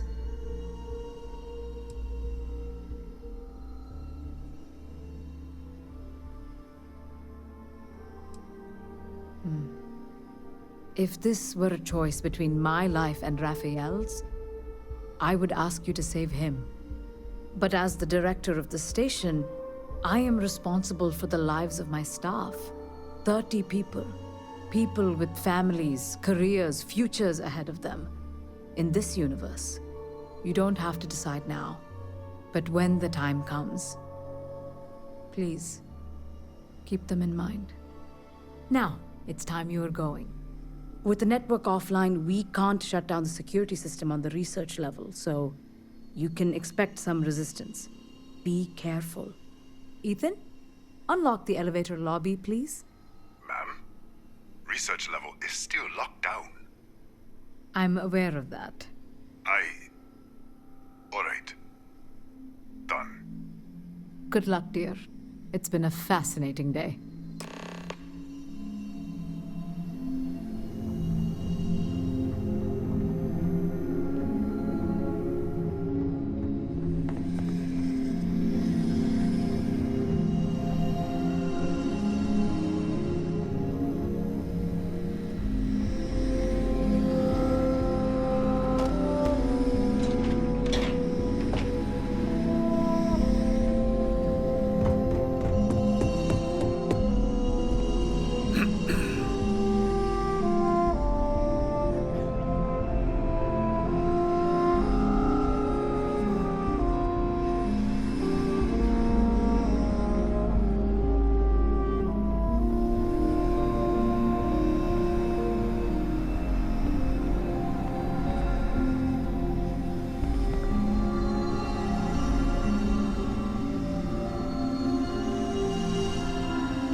Tatiana Barakova, station's doctor. This is not a public medical facility, but the director has ordered me to assist you nonetheless. I can spare a few med packs. Beyond that, I am not your therapist, your psychologist, or your cosmetologist. If there's anything else you need, ask.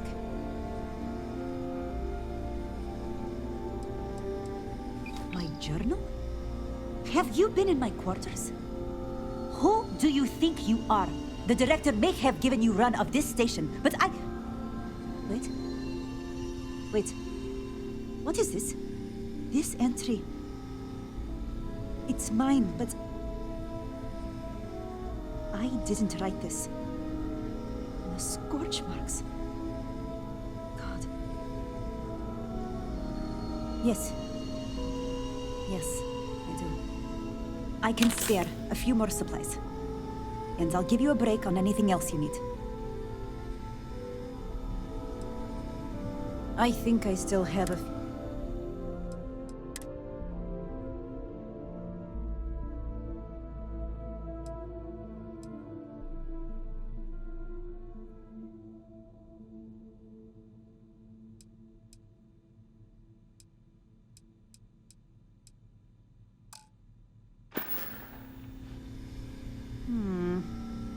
You won't even need a bandage for that.